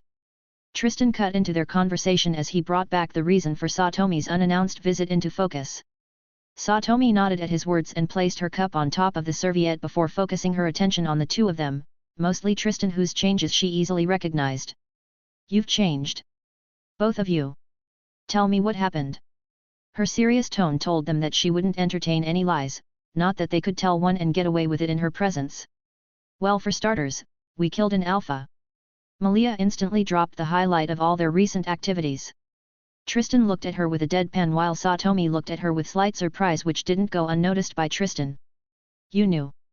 Satomi sighed and shook her head slowly. I knew you wouldn't have left the Alpha alone due to Tristan's tunneled vision when he smells blood, but I never expected that you would have had a hand in Peter's death. You knew. The both of them shouted in shock, which prompted a laugh out of Satomi, but she waved off their concerns. No, I didn't. At least not until yesterday. She brought her hands together and looked at the both of them, but this time they could both feel her concern towards them and the silent reprimand she was holding off on. Being the one most attuned to feeling emotions, Tristan's head fell low in regret as he realized just how much Satomi must have been worried for the both of them. Seeing how they both reacted, Malia reached her hand towards Malia and drew her close before turning to Tristan and addressing him. I tracked the bloodlust you all were emitting into the forest, but by the time I got there only the remains of your fight were left imprinted on the empty scene. What clued me in were your scents and blood that was scattered around the whole place. By the time I finally managed to track the Alpha down amidst the trail of dead bodies he left, I found myself back in the Hale house with Derek in the middle of dead hunters. She looked at the both of them and gauged their reactions before continuing. He killed Kate Argent, Gerard's daughter. Seeing how little they reacted, she let out a sigh, already aware that they knew of what had transpired, and she was just glad that they decided to refrain from participating. So it was Derek who told you about Peter being the Alpha? Tristan asked. Yes, he did. She simply said before picking up her cup and taking another drink from it, after which she just continued staring at the content as she swirled the cup in her hand. And you drank Peter's blood, didn't you, Tristan? Tristan let out a tired sigh and slacked his shoulders in favor of reclining deeper into the chair. I guess there's a reason you never allowed me to drink your blood, hey. Satomi looked at both of them and warmth bloomed in her heart. They were together the first time she met them years ago and they were still as close, more close even, than they were when she first knew them. Each of their past was shrouded in secrets but she had long stopped caring about their origin.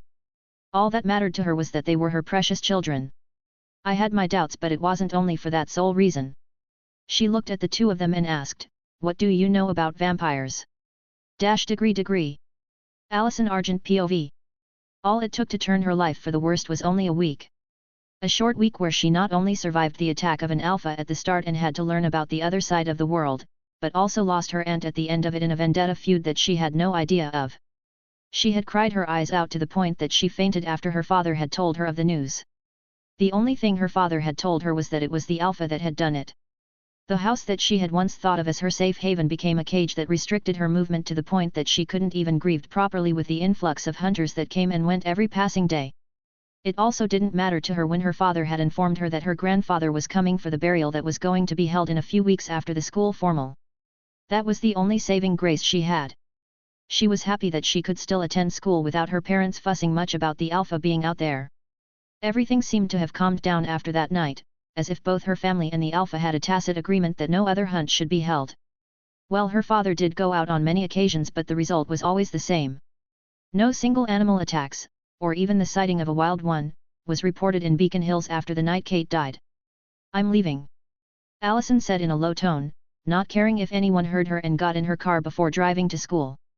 It took her a few minutes to get to Beacon Hills High where she once again had to be subjected to the looks and stare of pity she got from a handful of the student populace. She walked absent-mindedly through the halls, not answering to any of the calls of her name by her classmates. She didn't know where she was going, only leaving her legs to tread through any familiar steps and bring her to a destination of solace. Her deep murky thoughts were broken when she suddenly felt a strong grip on her arms and before she could react she was pulled into an empty classroom only to find a pair of arms tightly wrapped around her body. Just by the scent she could already tell who it was: Malia. This simple action of her best friend put the first genuine smile on her face ever since Kate died. As far as she could remember, Malia hated hugs or any expressive show of sentiment and now here she was being wrapped in one of the warmest hugs she's ever been subjected to. She felt Malia move a little and the next second she felt another hand holding her and that was the moment everything came out. She cried in their arms without stopping, complaining and cursing and pouring out all the grievances her heart couldn't fully pour out when she was at home. Malia and Tristan only said one word, "We're sorry," and just stood there, silently comforting her until she cried all the remaining tears she had kept deep inside. For whatever reasons they lied, at this moment none of that mattered. No Argents, no hunters, no alpha or betas or any secluded supernatural community. All that remained in this moment was a heartbroken girl being comforted in the arms of two people she dearly loved who were not her family. In fact, they were very far from it. "Thank you," she said in a tiny voice after she stopped crying but still held them close so as not to lose the abundance of warmth she was receiving. Even Tristan's always cold body felt very warm at this moment. "Don't worry, princess. Take all the time you want. Tristan and I are not going anywhere anytime soon unless you want us to," Malia said softly. Don't leave. I want to stay like this for a while," Allison said and snuggled deeper into their embrace. "Take all the time you want." Her smile couldn't help but grow a tad bit bigger as she heard Tristan's words. Chapter 63, Chapter 60. Huff huff. A deer could be found lying flat on the coarse ground with one of its sides bleeding from 4 slash wounds. Its eyes shook with primal fear as it let out its last dying whines, fighting against its inevitable death as much as it futilely could to win against its survival instincts, but alas, death was a cruel mistress to all. Its eyes gradually lost its final glimmer of life but before its consciousness faded, the silhouette of a man appeared in its vision and it finally understood that there was no way it could have survived. "This still feels weird no matter how many times I go through it," Tristan said with a slight grimace on his face as he was bombarded with the feelings the deer experienced in his last moments. "This is quickly proving to be annoying," he complained as he picked up the deer and flung it over his body. His abilities had all been heightened to a plateau he had once been far from and that reflected in the way his strength grew. Other than the basic increase in all of his apparent physical abilities, his not-so-apparent ones were the ones that really got some interesting evolution. First of all was that he was now able to secrete venom from his fangs anytime he wanted and all it'll take was a bite from him to bring any prey progressively closer to death's doors. While he still hadn't been able to test its effectiveness against other supernaturals, he knew instinctively that not everyone could survive it, supernatural included. The other thing was that he could now easily track someone with their raw emotions, that coupled with all of his other senses made it impossibly hard for any prey to escape him once they entered his sights. He chuckled as he remembered how pouty Malia became when she found out that his already frightening speed not only increased, but his senses had completely eclipsed hers by a large margin. She could no longer compete with him in any area anymore, and that had fouled her mood a great deal. Another thing that was noteworthy was how deep his connection with the night had gotten. It was a metaphysical phenomenon, but he felt as if the night was actually beckoning to him to come forward, and he was just a step from achieving that and seeing what the primal darkness had to offer. With the deer over his shoulder, his feet slightly left the ground, and with it he had traveled a great distance. The first few days after his change had been quite hectic for him, as his thirst had been messed up and he would randomly suffer from its hunger. It made him ever more thankful that he had someone like Malia by his side. Someone who understood him without him having a need to explain. It's been 2 weeks since they killed the Alpha, and not one word had been heard from Derek, and in those 2 weeks, a few things had changed that weren't Tristan. First of all was that Allison finally started coming over, and he was ashamed to say he didn't have it in him to turn her away, not when she looked that pitiful. And the second was that he suspected she already knew about them being supernaturals. Reading emotions was a very hard thing to do, and he was still having problems doing so with animals, so it wasn't surprising that reading and understanding a human's emotion was very hard for him, as he had nothing to base it off on. For example, it was easy to know when something or someone is angry, but understanding why they were angry and what they were angry at was impossibly hard to do if they were not focusing on it. It was the same with Allison. He had known she was suspicious and somewhat knowledgeable of their supernatural status, but figuring out why had taken him quite some time. Though none of that stopped her from frequently coming over, so he just kept silent about it, mostly because he was sure she had yet to tell anyone about them. "Damn, I need to cut and dress this before she comes over," Tristan said as he could see their house approaching quickly with how fast he was moving. Thankfully for Allison, her parents allowed her time to hang out with her friends, which were just Tristan and Malia, and she made sure that that was time well spent. Dropping the deer quite a distance away from the house, Tristan went inside to get his tools before spending the next hour skinning and dressing the deer. Since there was no way he and Malia could finish all the meat with how frequent his hunting has been lately, Tristan started selling most of the meat for some good bucks. 5 people were seated in the living room watching a movie while cuddled up together, their mouths munching on snacks as they shared some good laughs and critiques as the movie went on. Brett and Laurie had come over to catch the movie when Allison was also there, and since this was the first time meeting any of Tristan's and Malia's family, she postponed her time going home. Malia sat in the middle with Laurie and Brett by her side, while Tristan sat in between Malia and Allison, as the two used him as some sort of pillow.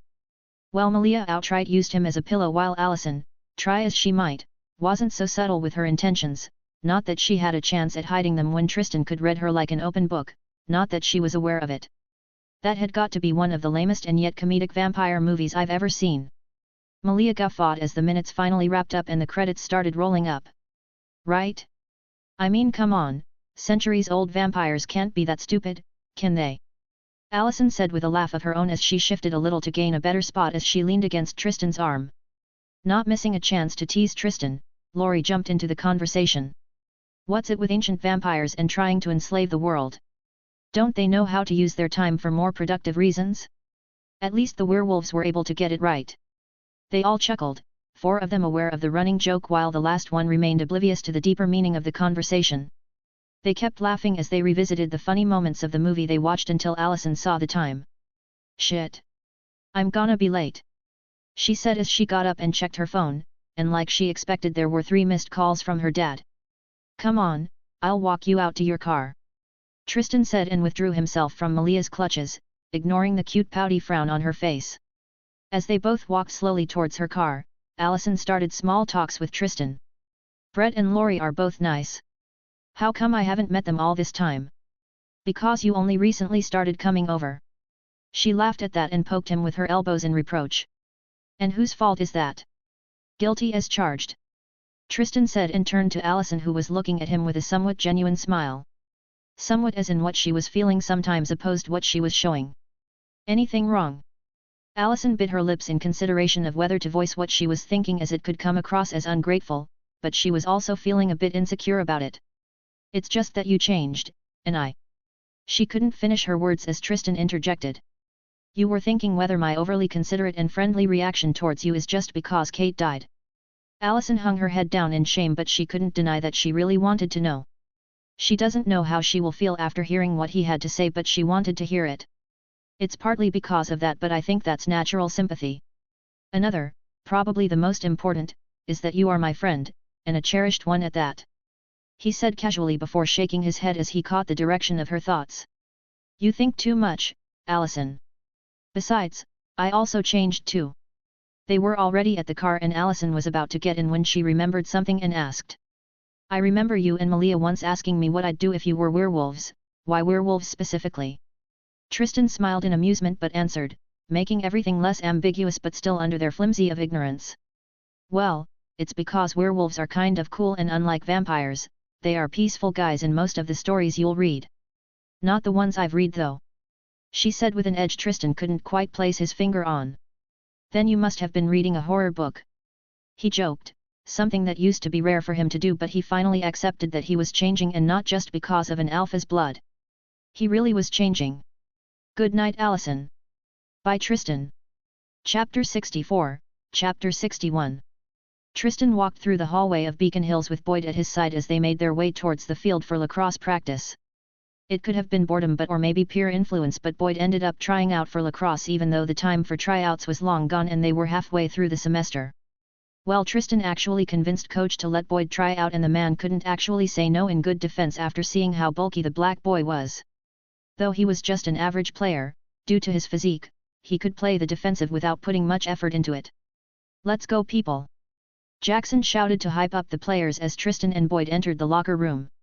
You still don't know what you did to make Jackson and even McCall queasy anytime you enter the room, Boyd said as he easily noticed how Jackson conveniently avoided Tristan's line of sight, while Scott had already left the room the moment they entered. Tristan scoffed as he heard that. Jackson was been stupid as usual, so you could say I put him in his place, and as for McCall? Let's just say we don't align well in any way. Boyd looked confused. You don't align? Like your zodiacs? His words caused Tristan to look at him weirdly, but upon thinking a little bit about it, he just shrugged. Maybe. Damn, you really did change, hey? Boyd remarked. As someone who spent most of his daily time with Tristan, he was more aware of the changes his friend had underwent in the past few weeks as compared to when they first met. Don't everyone? The changes Tristan went through wasn't that explosive, but to anyone that hung around him, there was a stark undeniable difference with him. His emotions were more pronounced than they've ever been, and while he didn't become more social, he no longer was a piece of stoic wood. Though rare, he laughed and joked more with Allison and Boyd now, so it kind of took them by surprise, but they were slowly getting used to it by now. One thing that never changed, however, was his unapproachable presence to strangers. They got to the field at the same time to find out that coach was grouping them into 4 teams so those on the bench could play, so he could watch and catalog everyone's improvements in case of any last-minute changes. Hayes. Yes, coach. Well, since you're late, you are being grouped with the leftovers. Try making something good with them, huh kiddo? Coach said to Tristan while also not forgetting to mock the other players. Since coach had already picked the teams, Boyd automatically ended up in Tristan's team, something he was thankful for as he knew it was for the other players to get past Tristan. This way he wouldn't have to be so tense with his average play. Team Jackson and Team Danny, on the field now. The others run 2 laps around the field. Get on it! Coach barked out.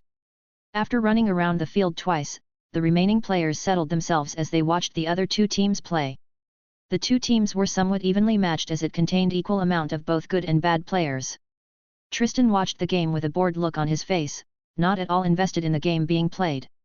His mind was in another place altogether. He didn't know why, but Allison had told him that the burial was to be held after the formal and her grandfather was already in town, earlier than she had thought. He didn't know why, but he felt as if everything was about to change now with the arrival of Gerard. Even Satomi had warned him about the old man, so for sure he was bound to be cautious now. Hopefully Gerard goes back soon after the burial. What are you thinking about? Boyd asked as he saw Tristan zoning out. Nothing. Just thinking about something inevitable. Tristan said. It was already best that Allison wasn't already drawing her weapons against them, but what if she knew they stood by and did nothing when Derek killed her aunt? Will she still leave things unanswered? His thoughts stopped as he felt a very familiar gaze on him, which ended with him turning his head towards the stands to see Malia waving at him with Allison trailing behind her. Well, no use worrying too much about it for now. I have a feeling that I might be the one blowing things out of proportion. Let's go, Tristan. It's our turn now. Boyd prodded him as the game between Danny and Jackson's team ended up with a tied score. Now it was theirs against McCall. Great. Now I have to deal with him. Tristan rolled his eyes as he could feel how skittish Scott already was even from where he was sitting. The boy had been pestering him about what happened between him, Derek and the Alpha, as he haven't seen or heard from Derek since that night. Scott's persistent pestering had gotten to the point where Tristan had threatened Scott of permanent mutilation and the other had wisely kept his distance away from him ever since. Walking to the center of the field, Tristan came against a clearly nervous Scott who was putting all his points into confidence in other to play a good game against him. Tristan naturally knew why Scott was avoiding him. It was all due to fear, but due to their natural disposition as supernatural opposites. Even the others in his pack could feel it, but to a very lesser degree due to how long they've known him, but the feeling of death and danger was always around him. Putting his stick against the ball, Tristan ignored Scott and just focused on the game, making him react way faster than the unfocused Scott, as soon as coach blew the whistle. Despite no one saying anything, everyone knew Tristan's team was winning as the boy was very talented in the game and also became their best top scorer in the short time he joined the team. As expected, Scott's team lost against Tristan's, which made the lacrosse team co-captain depressed, not that anyone cared that much. Are you guys coming to the formal? Allison asked as they ate lunch at their favorite seat. I don't think so. I think I rather binge-watch some movies I've been saving up. Boyd said as he shook his head. As for us, well, it depends. Are you going? Malia asked back, somehow drawing a wry expression from Allison. At first she looked confused before it dawned on her, and now it was time to snicker. What? Boyd asked as he saw the betrayed look Allison was giving Malia as the latter laughed. Malia put on a smug smile while Allison covered her face in embarrassment. She rejected all the guys who asked her out by saying she won't be attending the formal. Even Tristan couldn't help letting a chuckle escape him as he realized Allison's conundrum. If they said they were attending, then she would have to be the one without a date. Not that attending with a date was necessary, but you know, high school and peer pressure. But you told me none of them were good. Allison lamely defended. It couldn't solely be her fault, right? It's not as if she's going to be the one dating them either, is she? Tristan asked sarcastically, which made Allison more aggrieved. Why didn't you agree to go with Scott? I thought you used to find him cute. Malia asked with curiosity. Allison let out a despondent sigh and slowly shook her head. Well, other than the fact that he seems to be on edge around Tristan, I don't really see myself dating him. And not to mention the fact that she also heard he had deliberately tried to foul Tristan during practice last week, so no. Well, I am not a dolly-up person, so I doubt you will ever see me in a dress, so might as well not attend, unless you plan on going solo, which isn't a bad idea by the way. Malia reasoned. She and Tristan had agreed on trying to enjoy high school more, so they were going to attend, but she already made it known that she wasn't wearing a dress. Allison thought about it for a while before her eyes sparkled as she got a brilliant idea that she was sure Malia and Tristan would agree to. I'll just go with you guys then. Thankfully Tristan can act as my shield during the dance. Tristan looked at her weirdly in confusion. I don't understand, are you trying to get a boyfriend or not? Wasn't she complaining about having no one to go with to the dance? Oh, I do. But I'll just hide behind you until I find one. He rolled his eyes at her lame excuse as he could sense her low interest in the topic of having a boyfriend. Maybe she just doesn't want to attend a party alone? Chapter 65, Chapter 62. Tristan was running through the woods after he picked up the scent of the elusive new alpha he had been meaning to have a conversation with ever since his evolution. That and also warned him of the new influx of hunters coming into Beacon Hills. Derek has pretty much ghosted the scene ever since that night, and the only good lining in this whole mess was that the hunters still thought that the alpha was the one who killed Kate and not Derek. To be perfectly honest, it'll be better if Derek was out of the scene when they restart their hunt, but he knew that was impossible. Can we stop this now? Tristan said as stopped himself with a skid, only for Derek to appear behind him with a stunned look on his face. Just how fast are you? Fast enough, came Tristan's simple reply. What do you want, kid? Derek asked. Tristan didn't put much importance to Derek calling him a kid and just got straight to the reason for leaving Malia to sleep alone in favor of speaking with Derek. What are you planning? Derek looked at Tristan confusedly, not knowing what meant by that question. What do you mean by what am I planning? Well, in case you don't know, your little revenge play ended up bringing a whole contingent of hunters back to Beacon Hills and also someone who Satomi said to keep a distance from. Gerard. Tristan nodded. Since you're now an alpha, have you tried forming a pack? You're going to need the strength now more than ever, as I doubt you have any intention of leaving. He pointed out. Derek squinted his eyes at Tristan. And why do you want to know if I formed a pack? Seeing Derek's reaction to that, Tristan let out a drawn sigh and looked at Derek in annoyance as if the man suddenly became retarded. I just don't want a repeat of another McCall episode. Teach your betas first before dumping them in the wild. He caught Derek wincing, which made his mood turn sour. Don't tell me it's what I think it is. Seeing he had been found out, Derek just shrugged carefreely. It's not like I have much of a choice. The bite is more effective when given to teenagers as they have more chances of survival. He reasoned. Tristan scoffed at his words, since though he knew it was true, he also knew the troubles that came with turning teenagers into raging werewolves. As long as you keep them on a leash. I'm sure you know this already, but these hunters, they are not coming for a burial. They are coming for revenge. As soon as he said that, Derek's eyes turned a deep blood red and a snarl escaped his throat. Then let them. Tristan just sighed as he saw this and also confirmed the reason he was out that night. Derek was prepared for a war against the hunters, which inadvertently meant. At least, let them know what they are getting into once you decide to turn them. He turned around to leave but then stopped as he remembered something. What of McCall? Are you not going to invite him into your pack? I will. Soon. No other words were exchanged between them this night as the two silhouettes faded into the obscurity of the night. Chris Argent was in his study with a bottle of beer in his hands while he conversed with a person on loudspeaker. I have read the report. No doubt she died to a werewolf. The voice was weary, depicting the old age of the caller, but also had a cold edge to it that was enough to send a trembling chill down the spine of the weak-hearted. The part that was somehow interesting is that some of your men didn't.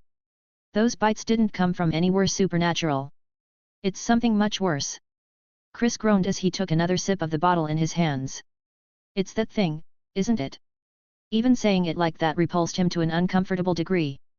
Yes. A vampire. The Nightcrawler. Do you believe it might have had a hand in Kate's death? Chris asked as he forced himself to swallow down the bile threatening to come up his throat. The voice over the call fell silent for a few seconds before answering. If it truly is a vampire, then I doubt.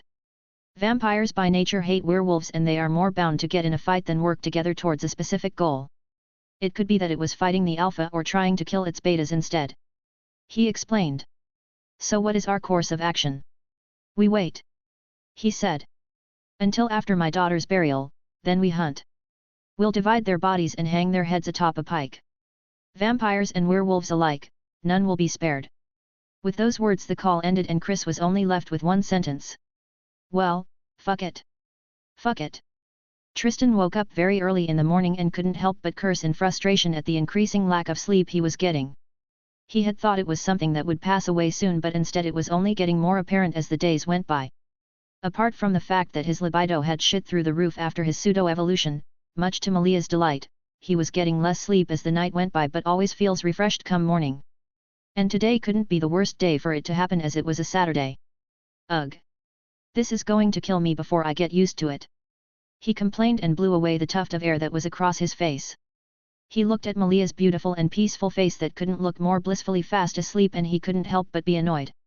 Here he was going a whole marathon on Friday night and then running to catch up to Derek and then coming back, only to still be robbed of his precious sleep. Should I have her drink my blood till I pass out? No, that will only make her get more excited and she won't let me sleep. It wasn't that he was experiencing any negative effects of his gradual loss of sleep, but he just missed the act of getting a wholesome night's sleep. This also became a reason why he was thankful for joining the lacrosse team, as that became an outlet to steadily release some of the excess energy in his body on a daily basis. Softly detangling himself from Malia, he went towards their bathroom and took a bath before leaving. Stepping out of their house, he walked a bit to the spot where he usually spars with Brett whenever he and Lori came over for a visit or a sleepover. Okay, let's try this one more time. He closed his eyes and focused his other senses on the tree in front of him. Ever since Satomi had told him and Malia about the different variants of the vampire species, he was left thinking of the type of abilities he would have as he grew. According to Satomi, the reason why there was no concrete information on vampires was because of how different they were to one another. Since the origin of Tristan's conception was unknown to everyone, Satomi's only advice to him was to try it the old-fashioned way, listening to his instincts. When Tristan had asked whether the preconceived notion of vampires not being able to walk under sunlight was true, Satomi's answer to that was surprising, at least to him. There are vampires who can't walk under the sunlight, except through special methods, and the opinion of them are different depending on who you hear it from. Some believe that vampires who can't walk under the sun are either connected to one of the earlier vampires, hence why the curse of the sun is still thick in their blood. While others believe that they are thralls, those with deficient vampire blood in their bodies. Since he didn't know what spectrum he was on, not that he cared, his only focus was trying to get a vampire-based ability. Werewolves had the ability to shift, which drastically increases their overall physical abilities, but the only thing he could do was the basics, not something that could be fully considered a shift. And the reason he was focused on a tree? Well, he did not exactly know why, but it was a sensation he always felt when running, especially at night. It was like he was being caged and he couldn't see obstructions. He doesn't know what that meant, but the only thing that came to mind was trying to run through the tree or anything remotely close to it to see what his instincts were trying to tell him. Whoosh! Crack! He disappeared from where he was standing and ran straight into the tree, only for him to break his nose and heel it the next second. This is going to take some getting used to. Chapter 66, Chapter 63. There were a lot of things Tristan expected and some things he didn't expect, and Jackson, being whatever the fuck he was, was not one of them. He had expected Derek to wisely choose who he wanted to give the bite, but he did in no way expect he would willingly give one to Jackson. The smugness that radiated off of him that morning immediately caught Tristan's attention as he sent a victorious look his way.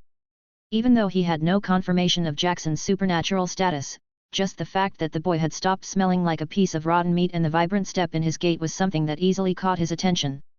But for some reason he wasn't aware of, Jackson didn't smell like the typical werewolf newborn. He didn't give Tristan the same hot-blooded feeling that werewolves like Scott had when they first went through their metamorphosis. If anything, he'd say Jackson felt more like him, cold-blooded and venomous. You've been staring at Jackson for some while now, anything wrong? Other than the smoldering elation he's currently emitting? Malia asked as she saw Tristan giving Jackson a squinting look. Derek gave him the bite. His words caused Malia's head to go blank for a second before she reeled in her stupefaction and asked Tristan a question the young vampire wanted answered. Why? Tristan shook his head and turned his face away from Jackson. How would I know? Hopefully Derek can put a leash on him so he won't run afoul of the Argents. Malia snorted at his somewhat naive words. You think someone as dumb and arrogant as Jackson will bend to Derek now that he's a werewolf? Tristan paused for a bit and thought about it. Jackson had the gall to blackmail Scott into finding a way to give him the bite, not caring that Scott could have killed him. Now that he was a werewolf or any weird thing that was wrong with him, his confidence would surely soar to a whole new level. He's not Scott, who knew nothing when he was turned. If he's still as stupid as he was, I don't mind helping Derek take care of an unruly beta. Tristan said lightly, not caring of the fact that he just insinuated that he would kill Jackson. With the school formal being this weekend, the mood of the students were quite hyper, with only a few not feeling the incoming celebration. Tristan was one of them, since he was much of a party guy, even though he was resolute in attending. Other than Tristan, Allison was not feeling the formal at all, as it only served to remind her of the prominent fact that Kate was dead. Tristan and Malia could tell what was going on with Allison, but there was very little they could do, so left her to do things her own way. She was a strong girl in the fact that she knew when to ask for help if she wanted one. You think anything will happen in the formal? Malia asked. Maybe. Hopefully not. Tristan said.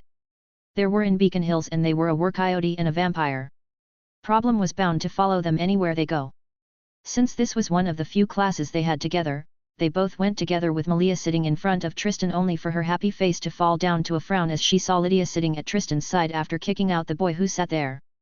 Hey, Tristan, Malia. Lydia greeted them cheerily. You guys are coming to the formal, right? She asked in a hushed whisper. Yes. Malia answered while Tristan nodded. Tristan looked at Lydia from a side eye and felt what she was currently going through. It wasn't a secret that Jackson dumped her, which caused her prestige in school to take a dive. Even some of her friends no longer wanted to hang out with her because she wasn't as popular as she once was, and she also got dumped by the lacrosse co-captain. If she had been the one doing the dumping, then maybe it would have been different. Tristan was inwardly confused since he couldn't really understand how high schoolers thought. She was in this position because she was dumped instead of her doing the dumping. Lydia currently was looking for someone to latch onto to continue staying afloat, and she knew just the right clique. What of Allison? Lydia asked. Tristan looked at her with brows raised. What of her? Is she coming? Lydia clarified. She had her own reasons for wanting to know if Allison was coming, and Tristan immediately saw through it. Yes, she is. Tristan replied and then added. Possibly without a date. So going solo, hey? She looked at Tristan and nodded in understanding. I can see why. How about I tag along? We could have more fun in numbers. Her plan had been to ask of the other boys fawning over her to be her date for the formal and use that to get a rise out of Jackson, but seeing Tristan gave her another idea.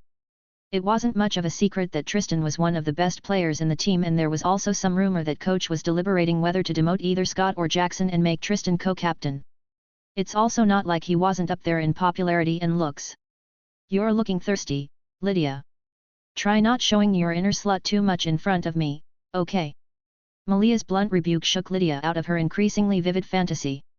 She stuck a tongue out at Malia and turned to Tristan, who just had a small smile on his face as if he was enjoying their little banter. So what do you say? You can have all this to yourself if you just say the word.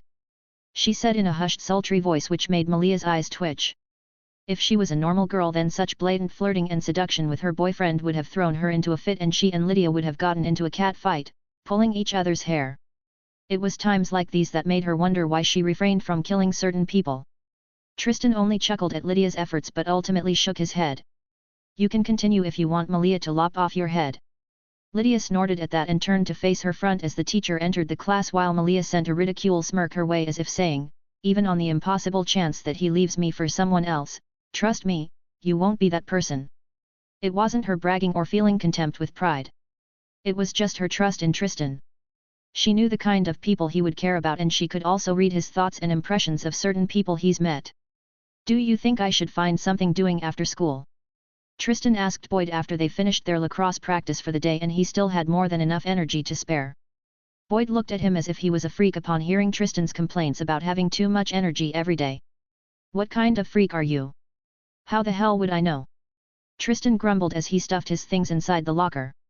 Boyd looked at his ripped physique and gave an opinion. You could go for extra hours at the gym every evening. That works for you? No. Tristan replied. Doing hours at the gym wouldn't help him a lot, unless he wanted to let everyone there know how much he could lift.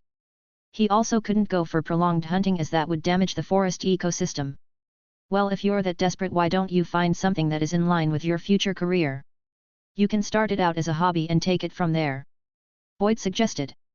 But unfortunately for Tristan, that won't work for him. His dream was to open a weapons shop, so how was he going to go about it as a hobby? Go to the gun range? Leaving the locker room, they came across Jackson, who was coming from the bathroom. Jackson looked a bit spooked as he saw Tristan, but a smile emerged on his face as his confidence soared based on his new status as a supernatural. Excuse me, chumps. He said and forced his way through their middle while making Tristan a receiver of his scorching smug face. I hate that guy. Boyd commented as Jackson walked out of sight. What's even up with him? He's acting as if he's on top of the world. Is that how breaking up with a girl is supposed to make you feel? Tristan only shrugged as he threw Jackson's weird behavior to the back of his mind. How am I supposed to know? I've never been in a breakup before. Well, I have, but it didn't make me feel like that. Boyd said while pointing at the direction Jackson went. Unfortunately for Tristan, this was just the beginning of his new troubles. Chapter 67, Chapter 64. Do we really have to do this? I heard her father has a gun. Boyd said worriedly as they neared the Argent's house while hiding in the dark. Tristan, on the other hand, had a deep scowl on his face as he was forcefully relegated to perform the kidnapping session by Malia, since there was no way the Argents would let Allison go to the dance when her aunt just died. Not to mention the rumor that was already floating around that Kate Argent had a hand in the Hail Fire 6 years ago. With everything happening, the worst place for Allison to be right now was at a party, and it so turns out that was where she wanted to go, so Malia had no choice but to strong-arm Tristan, which was very easy as he wouldn't let her go kidnap Allison from the Argents unsupervised, so Malia just had him do it, to retrieve Allison. Being the new adrenaline junkie he was turning out to be, he enlisted the help of Boyd and together they both snuck through the darkness and shadow of the night and made it to Allison's backyard. "So how are we going to get to her, or even get her down for that matter?" Boyd asked in a hushed panicky whisper. "That's the reason I'm here in the first place," Tristan said irately as he rolled up the sleeves of his shirt. "Find somewhere to hide in case I get found out." With that warning, Boyd was left slack-jawed as he saw Tristan display a level of parkour he didn't know the boy had in him. With silent nimble footwork, Tristan ran up the side of the house for a few seconds before using it to boost himself off the wall and latching onto the tree with one arm which he used to flip himself over to land at the roof beside Allison's window with his toes. Listening in to see if anybody else was in her room with her, Tristan made his way to the window and tapped twice on it for Allison to open up. "Get in here fast before someone sees you," Allison urged him in with surprise and relief evident on her face. She didn't know how to feel when Malia had suddenly called her and told her to get ready that Tristan was on his way to bust her out of the house after her dad had put her on house arrest. Hell, the reason she wanted to go to the party despite everything that had happened lately was because she just wanted to unwind with the atmosphere. She was looking for an outlet that would help her safely process everything and bleed them out while also having fun, and that was what the winter formal presented to her. Tristan stepped inside her room and made a mental note of how it was. "What? Nothing. Just thinking that your room didn't change much," he said before turning to her and cocking a brow as he finally saw what she was wearing, a nightwear. "I'll be changing at your house. I'm not wearing a dress while trying to escape through my window and then making a run for it in the middle of the night," she hurriedly explained after seeing the look he was giving her. "Fair. So how are we going to get down without making a noise and without them suspecting foul play after we're gone?" Allison asked with her excitement bubbling up as the adrenaline started popping off in her brain. "How often do they check up on you at night?" he asked, to which she replied. 50/50ths. Sometimes they do, sometimes they don't." Under Tristan's watch, Allison stuffed some of her clothes under her blanket to make it look like someone was sleeping underneath. "We are betting on luck that they don't figure it out unless we'll be busted."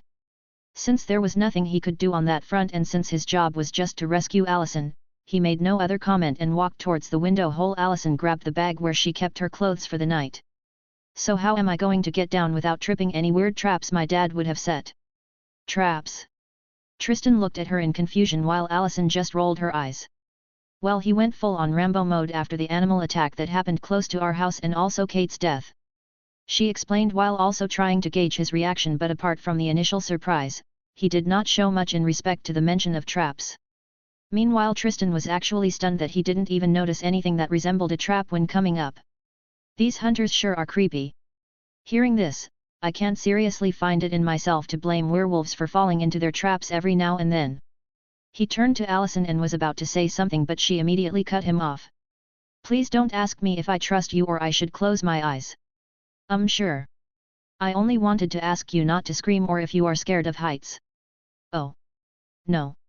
I'm not afraid of heights." The moment she said those words, Tristan picked her up in his arms as easily as one would a bag of cereals and jumped from her window to the branch of the tree near in, and from there did a flip that took him over her yard and landed softly at the side of the road. "Come on, let's go." He dragged her away before she could come down from the literal jump he gave and ran towards where Boyd was hiding. "You are one crazy motherfucker, you know that, right?" Boyd said, still in awe of Tristan's subliminal movements that got him in and out of the house better than a pro gymnast could ever accomplish. "How the hell can you even do that? I have a lot of free time and I spent a lot of my playtime in the woods when I was younger." He didn't say anything else as he dragged Allison, who had finally managed to snap out of her reverie, with him to a few blocks away where they packed their getaway car. "My dad is so going to kill me if he finds out about this."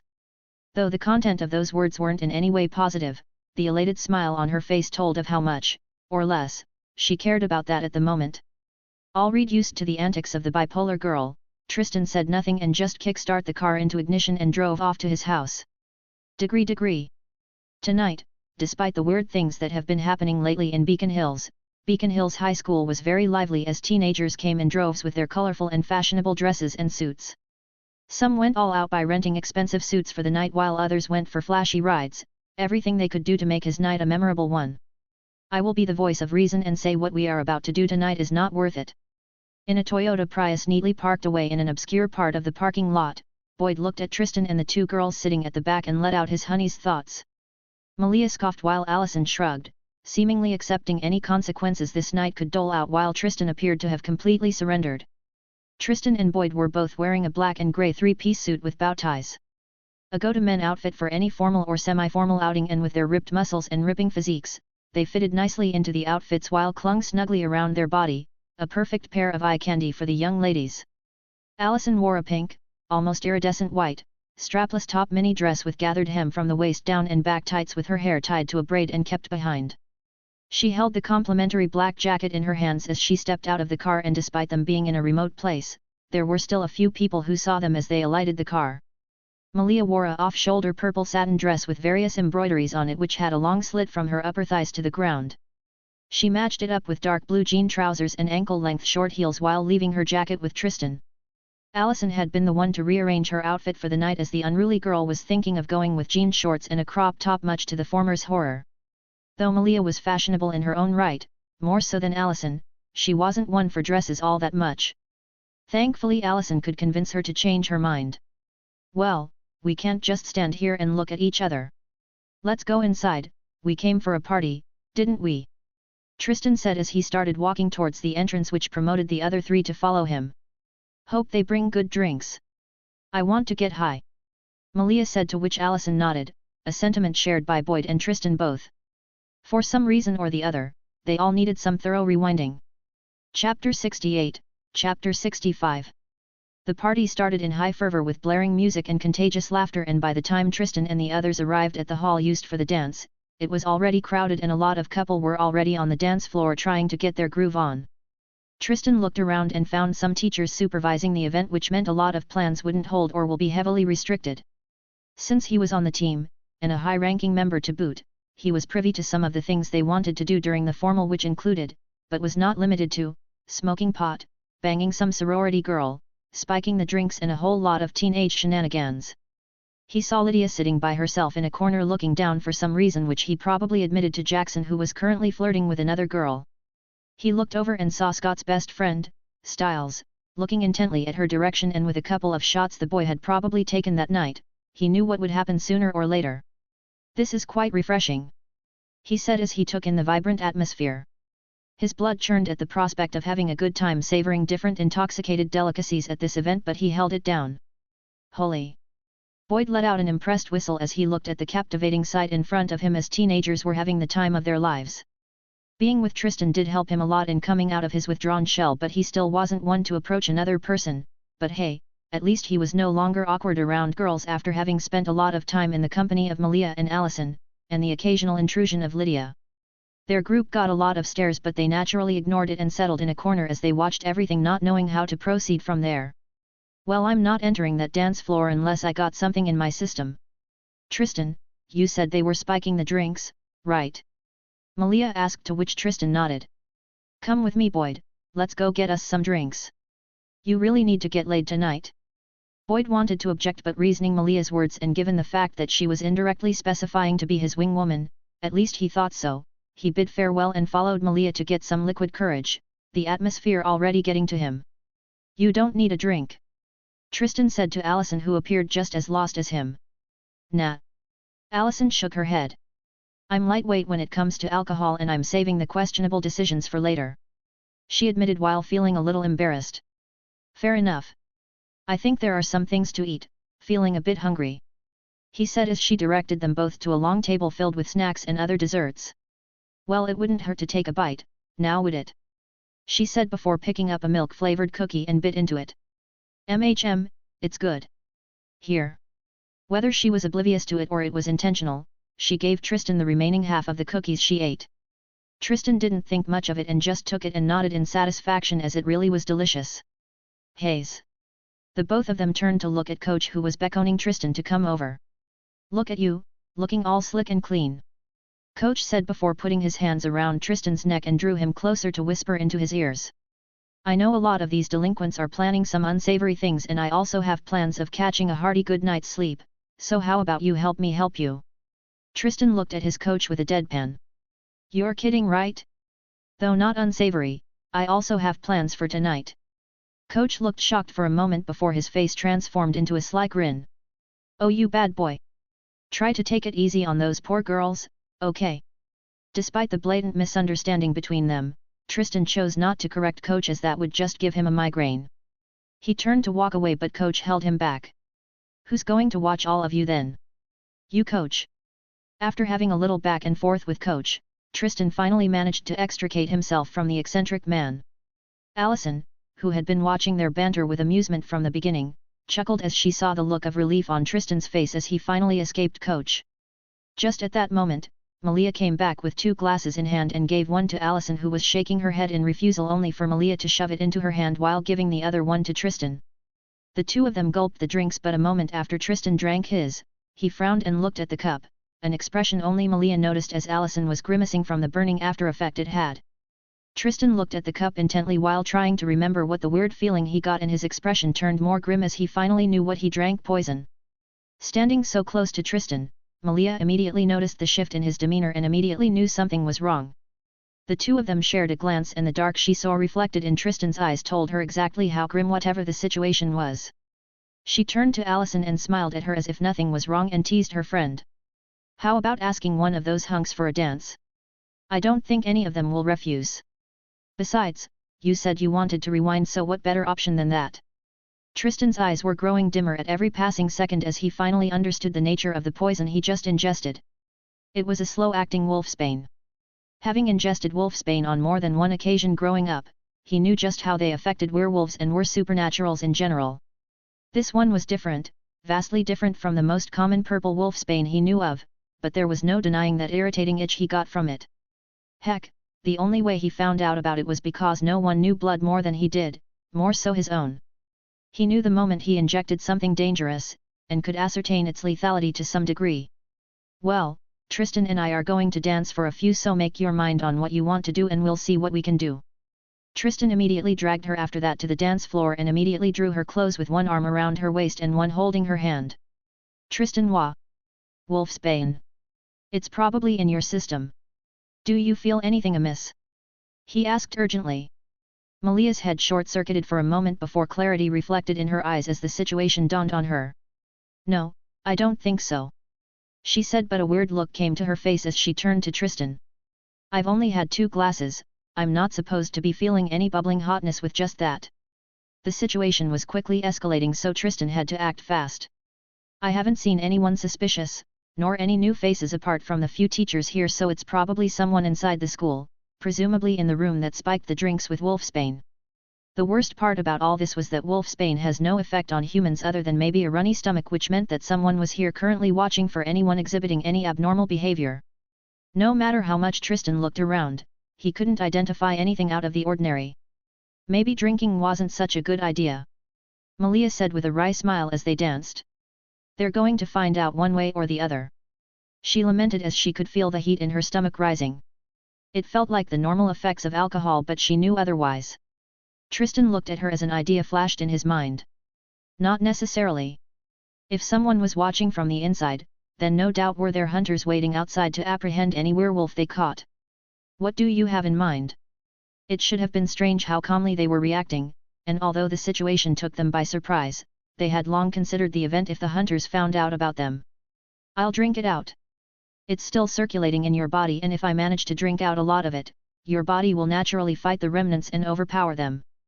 But you forget I'll be too weak to do anything about it, and I might even pass out before you're done. Not if you suck my own blood. It has almost no effect on me, and my blood has already broken down whatever effect it has, and what you'll be taking in is a very diluted version of the drink you brought," Tristan explained. It was the only way he could think of, but Malia was still concerned despite her dire state. "But what about you?" she asked in worry. Tristan chuckled lightly at her words as if it was funny and flashes her a bright smile. "I'll just walk it off." Chapter 69, Chapter 66. Under the guise of the dim lights and pretense of a dance, Tristan fangs was deeply pierced into Malia's jugular as they both moved with the beat, footsteps in rhythm to their bloody dance. As Tristan gulped in large amounts of blood from Malia, his mind went into overdrive as he tried to understand just what was happening. From his own knowledge, Derek must have taken his advice and invited Scott to his pack, which ended up leading Jackson to him and thus giving him the bite. So apart from him and Malia, only Scott and Jackson, and also Stiles, should know of Derek being the alpha at this point in time. So how did they know of the beta being a part of Beacon Hills? The only reason they would do something like this would only be because they were sure enough of the fact that there were betas with affiliation to the Alpha and Derek in Beacon Hills, and that conjecture was enough for Tristan to worry a bit. He saw Derek's torture chamber under the old Hale house, and he knew that not one of them, neither Scott nor Jackson, could bear that level of torture without giving a name up. That was not forgetting to mention that the Argents right now were most likely on kill mode after the death of Kate and the rumors that had been floating around after the sheriff cracked the case. He was pretty sure the Sunday paper will carry an article about it. His blood palpitated in excitement as he savored the rich taste of Malia's blood. No matter how many times he had drank her blood through the years, there was something tantalizing about it that never seemed to dull his taste buds. Malia's arm around his neck was soft and tender as she hummed a soft tone only he could hear. If not for the fact that he was draining her blood at a fast enough pace that was quickly bringing her to death's doors, this would have counted as a romantic experience for the two of them. Unfortunately for Tristan, he couldn't afford to let his mind wander off too much unless he'd be drunk in Malia's blood and would feel intoxicated at the feeling of her life slipping from his hands. A thought he dared not entertain. His senses spread through the hall they were in, and as if he was hit with an enlightenment, he could the circulating lumps of blood around the hall. Blood moving around in human silhouettes as they danced to the beat of the song being played. The more he drank, the more the blood around him became more familiar. He felt that he could call to them. He just needed them to get out of the fleshy container holding them in. With that revelation, it felt as if something finally clicked in Tristan's head as his eyes snapped open. Malia, drink! Malia, who had been peacefully humming a tone while tethering on the edge of consciousness, rested her head in the nape of Tristan's neck while he twirled her body to his movement's rhythm. As Malia sank her fangs into Tristan's neck, Tristan started noticing another change inside his body. Whether it was due to the blood high he was on, he could now feel more clearly what was going on inside his blood, and a little push from him subconsciously was all that was needed for his blood to tremble as it started attacking the residual poison inside its stream with a predatory frenzy. It felt as if his boil suddenly turned into an inflammable oil that only needed the slightest thought from him to burn with the most scalding heat it could muster. For Malia, the moment Tristan's blood flowed into her body, her blurry vision cleared and all the muddled thoughts were washed away. Despite the fact that she was accustomed to Tristan's blood, having drunk it for most of her life, the intoxication she got from this bout of pure redness was more intense than any wine she's ever drank. While the two were in a battle of their own, Allison was standing off to the side looking at them from afar with a forlorn expression. The picture they painted, to her, was one that warned of caution should any stranger step too close, and yet was intoxicatingly beautiful at the same time.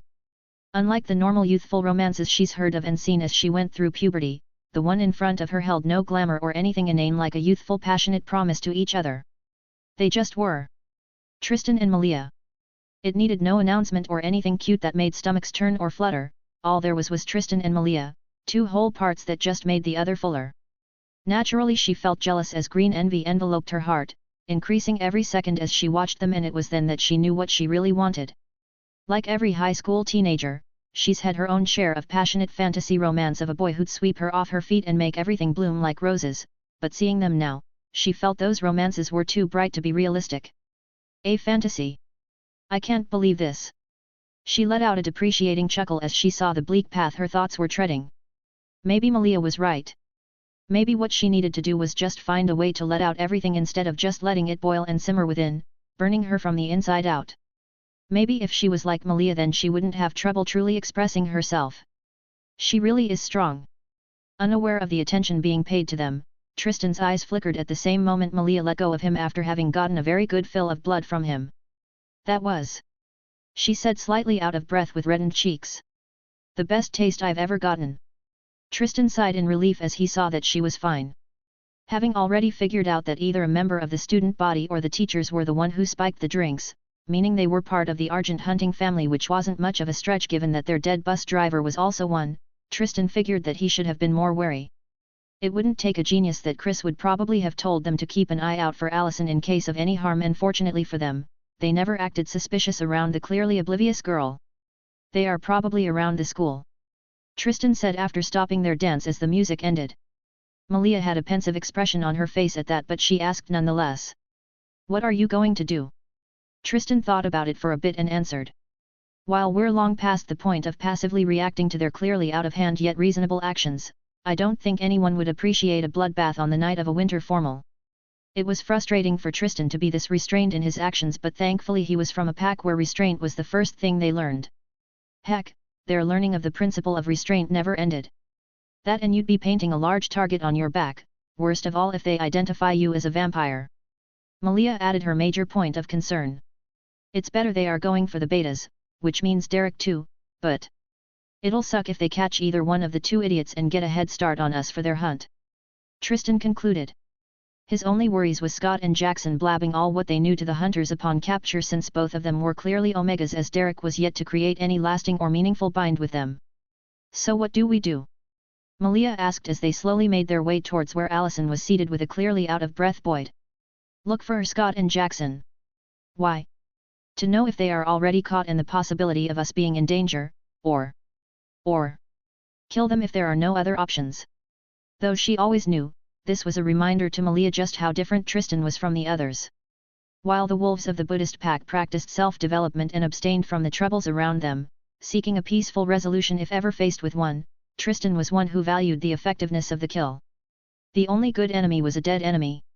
As far as he was concerned, Jackson and Scott were loose ends, Scott since day one, and being the liability they were in the state of the Argents' hatred-filled vendetta, they were not afraid to implicate any supernatural they found. Even Satomi herself had said that killing Kate was bound to spark a confrontation between the Alpha and the entire Argent family, and no pack alone could deal with that. Not hers, and definitely not Derek's.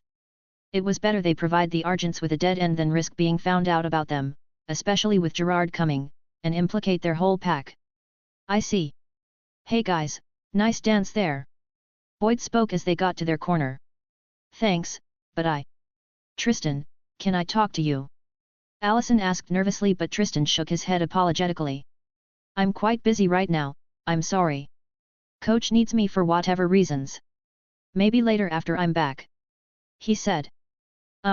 Sure. Not thinking much about what Allison wanted to talk to him about, Tristan walked away with urgency in his steps as he had to look for Scott or Jackson. Chapter 70, Chapter 67. Tristan cursed under his breath as his sensory abilities proved useless due to the party that was going on.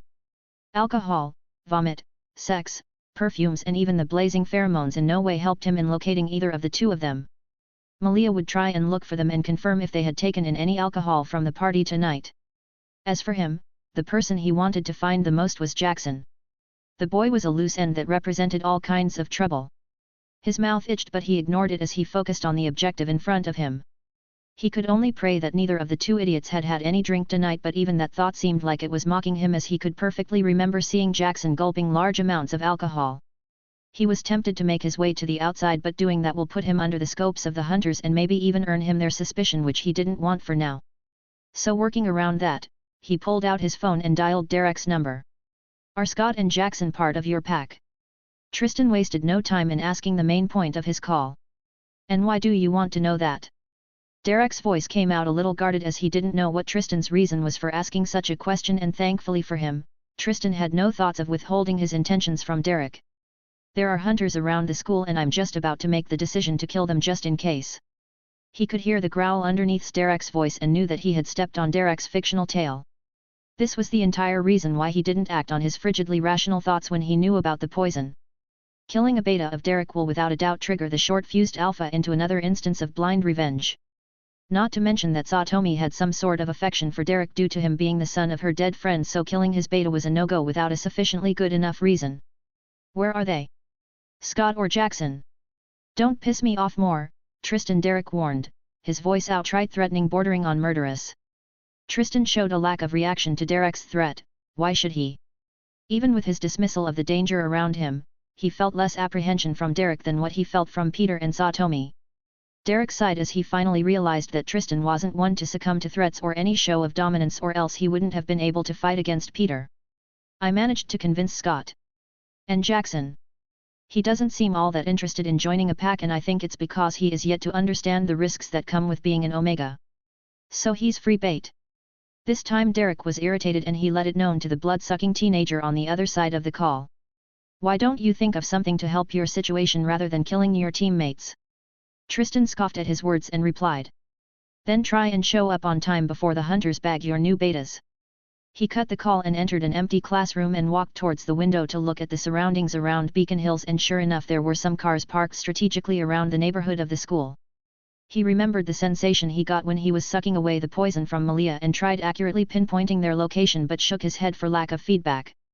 Too far. The ability was more useful than any of his sensory abilities as it registers any being with blood in their system around him, but the only drawback was the average range. There was also the way the blood in the hall had called out to him, something he was looking forward to understanding. He wasn't interested in fighting the Argents anytime soon, at least not until their cover was blown. Since he couldn't find Jackson or Scott, he made his way back to the party while hoping that Derek was smart enough to keep a closer eye on his betas. Reaching the party, he couldn't help but sigh as he was once again faced with a very classic teenager problem. Allison was sitting alone in a corner with Boyd and Malia out of sight, and while he knew the reason for Malia's absence, he could only speculate the reason for Boyd's. Even without being in empathy, he could tell with a glance that she was depressed. Shouldn't Malia be accompanying her? She coerced her into coming, didn't she? Tristan, you're back. Allison said while trying to hide the despondent look that had been marrying her face while hoping that he didn't notice it. Tristan nodded, but instead of sitting, he stretched out one of his hands to Allison. You look pretty miserable sitting by yourself. A dance? Allison looked surprised at the fact that Tristan would offer her a dance, but hearing his all-too-apt reason made her smile wryly. Is it that obvious? She asked after taking his hands, not being able to think of anything else she could do. Well, yeah. It's also the reason why you've been invited to a dance on numerous occasions since I left. He didn't need a genius to point that out after feeling the envious stares directed at him. Then you shouldn't have left. She muttered under her breath with an aggrieved voice which Tristan heard but acted as if he didn't. Feeling the depression slowly bleeding out of her, he inwardly sighed in relief as their entire reason for bringing her out would be a huge failure if she went home more depressed than she was before she left. Anything on your mind? He asked as they slowly moved to the rhythm of the beat. He could sense that her mind was spiraling in confusion, small regrets, and even fear, but he had no way of knowing the reason. Allison looked at him before realizing how perceptive he and Malia both were. Maybe if. She shook her head, not even entertaining what kind of thoughts were about to dance around her head. Allison. It's nothing, Tristan. Not something you can help me with, I'm sorry. I didn't promise my help, did I? I'm offering an ear in hopes that it'll help you figure out whatever it is you are struggling with. He said before twirling her around before locking hands with her again. Brutally honest as always, hey.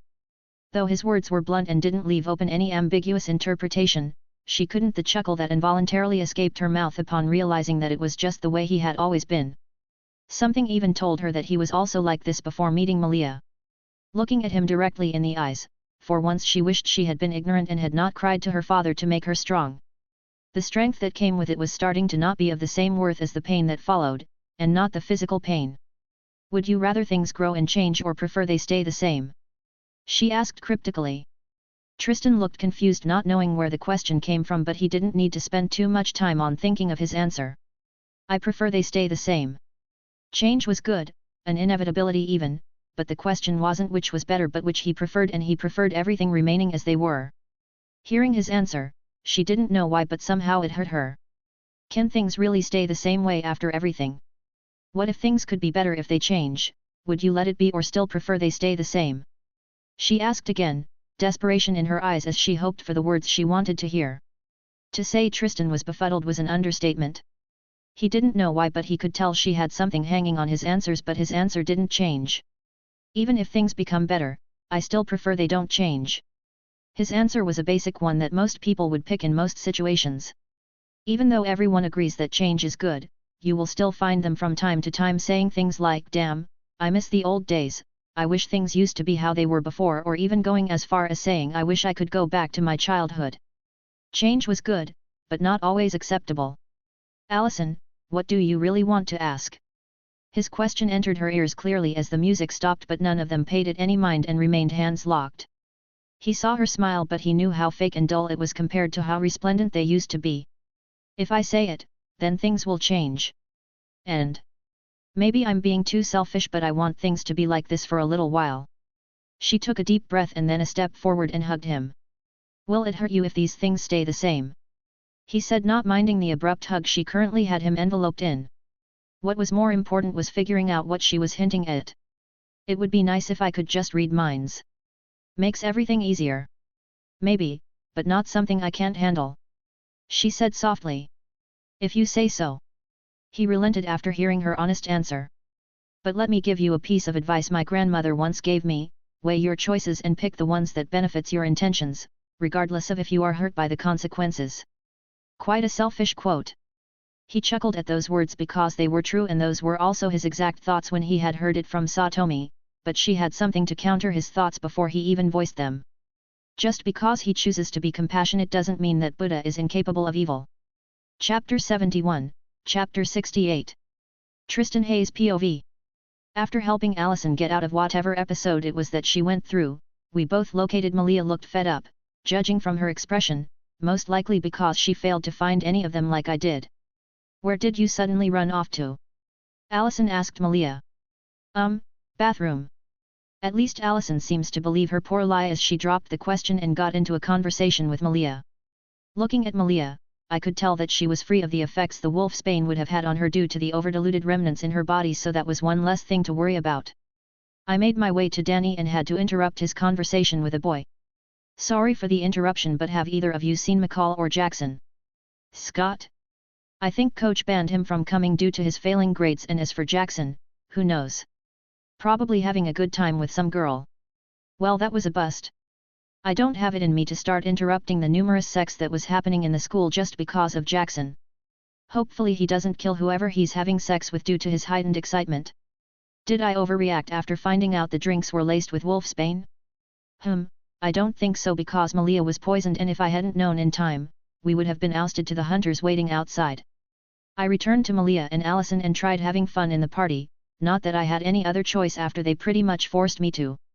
The party ended in the middle of the night with no accidents happening, and by the time it ended, Allison was back to being her perky self, which was the goal of the night. So at least that was one thing that went according to plan. While we were leaving, I could feel a stare intently gazing in our direction, and a sneaky glimpse at that direction made me realize why. Chris Argent was fuming as he saw Allison coming out of the party. Her night out was busted and she had no idea and was happily oblivious because there was no way I was telling her. Despite my initial reservations, I have to admit that the party did help in helping me relax a little, probably more so if not for the hunters lying around in wait. Even Boyd had a good time since he was invited to a few dances despite his closed-off nature. On getting to Allison's house, I could feel that someone was awake, and I also caught a smell of her mom inside the room, which confirmed my suspicion of her being busted. I excused myself calmly and escaped through the window when I felt her mother making her way towards her room, and got in my car and zoomed off. I woke up the next day by a call from Brett, and before I could ask why he was calling me so early on a weekend, he told me something entirely different. Check the thread I sent you. Not understanding the reason for the urgency in his voice, I put him on hold before clicking on the link, which was from the county's paper, and I immediately understood why he sounded like that. Hail fire arson! Police department solves case after 6 years. The headline was the only thing I needed to know what the entire page was about, so I don't bother reading the rest. It was bound to happen at some point, Brett. And besides, she's already dead. She deserves every bad thing that happens to her name. I told him my most honest thoughts. Well, I agree with you, but how do you think she's going to take it? I groaned as he said that. Obviously she's going to be a wreck, but there's nothing I can do or am willing to do in this scenario. Kate was crazy for burning up innocent children and even unawakened betas for whatever reason she conjured up in that head of hers, and I'm going to be the last person to tell Allison that her aunt was a good person or even try to defend her name. Honestly, I don't care how she takes this. My sentiments for her aside, I will not be saying a word concerning Kate's death to her. If she wants to grieve about her aunt or a psychotic murderer, then it's her choice. Damn bro. Well, I should have at least half expected something like this from you. Talk to you later, just called to give you a heads up. I let out a sigh as Brett cut the call, something I've been doing a lot lately. Detangling myself from Malia's embrace, I wore only a pair of joggers and went out with my top bare. Ever since last night at the party, I couldn't stop myself from thinking about what I suddenly found myself being able to do after sucking almost all of Malia's blood. Even now, standing outside, my senses could still capture the steady flow of blood through her entire body, but other than that there was nothing I could do about it, but I had the feeling that mine would be different. The call I got from mine was far louder, almost like an audible whisper, than the faint echo I got from everybody else. I focused everything I had on myself, but apart from the clear and new mystical connection I had with it, I can't seem to do anything else about it. It felt as if something was blocking me from figuring out what it wanted to tell me. I spent over an hour trying to understand what it was that I was missing and how to get over the block, but so far it yielded nothing. That was until a stray thought entered my head. What if I'm the one causing the block, like literally and physically? Without even taking a second to think it through, I used one of my claws to open a long and deep enough cut on my other arm and watched with rapt attention as blood flowed out, trying to glean anything I could from it. Feeling the blood more clearly now, it felt like it was humming. I stood transfixed as I stared at my own blood flowing out while consciously slowing down my regeneration. On instinct, I used my other hand to brush against the open wound, and it was when I pulled my hand back that I clearly saw it.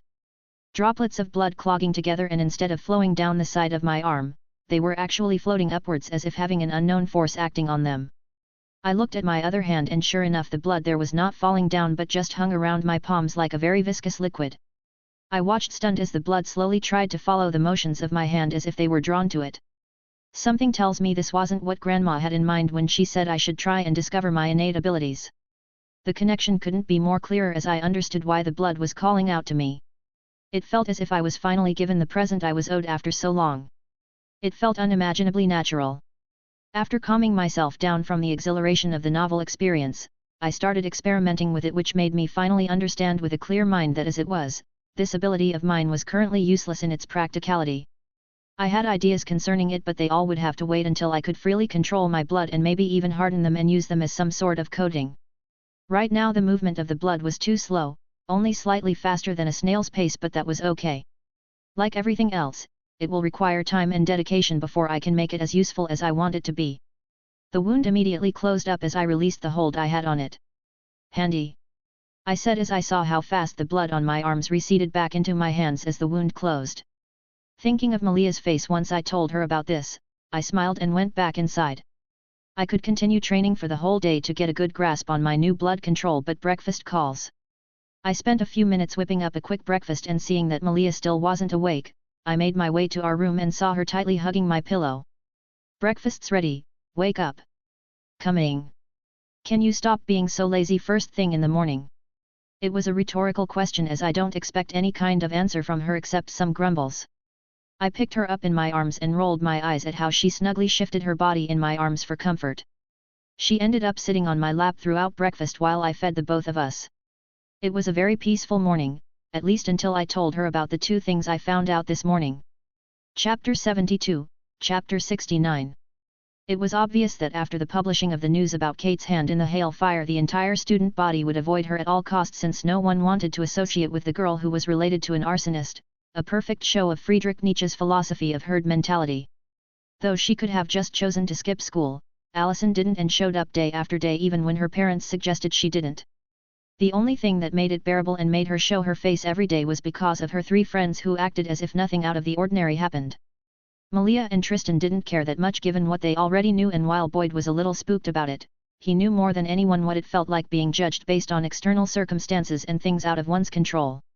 Allison did not know why they said nothing and acted as if they weren't aware of the rumors flying around, but she didn't say anything either. She knew if she asked Malia, then the all-too-blunt girl would tell her their reason, but she felt like she didn't want to know. My grandpa is coming to Beacon Hills tomorrow for, well, you know. Allison said to Malia after they finished their literature class. Malia's only response was to look at Allison weirdly and just sigh. Can't everyone just say what they want to say? It annoyed her greatly that she just couldn't come out and tell Allison that she was a work-coyote, even more so when the girl already knew. At least partially, as she still thought they were werewolves. She was one of those people who preferred ripping off the band-aid and just getting it over with. MHN. Got any other extended family coming in that you think I need to know of? Malia nodded and asked offhandedly, not putting much importance to the subject.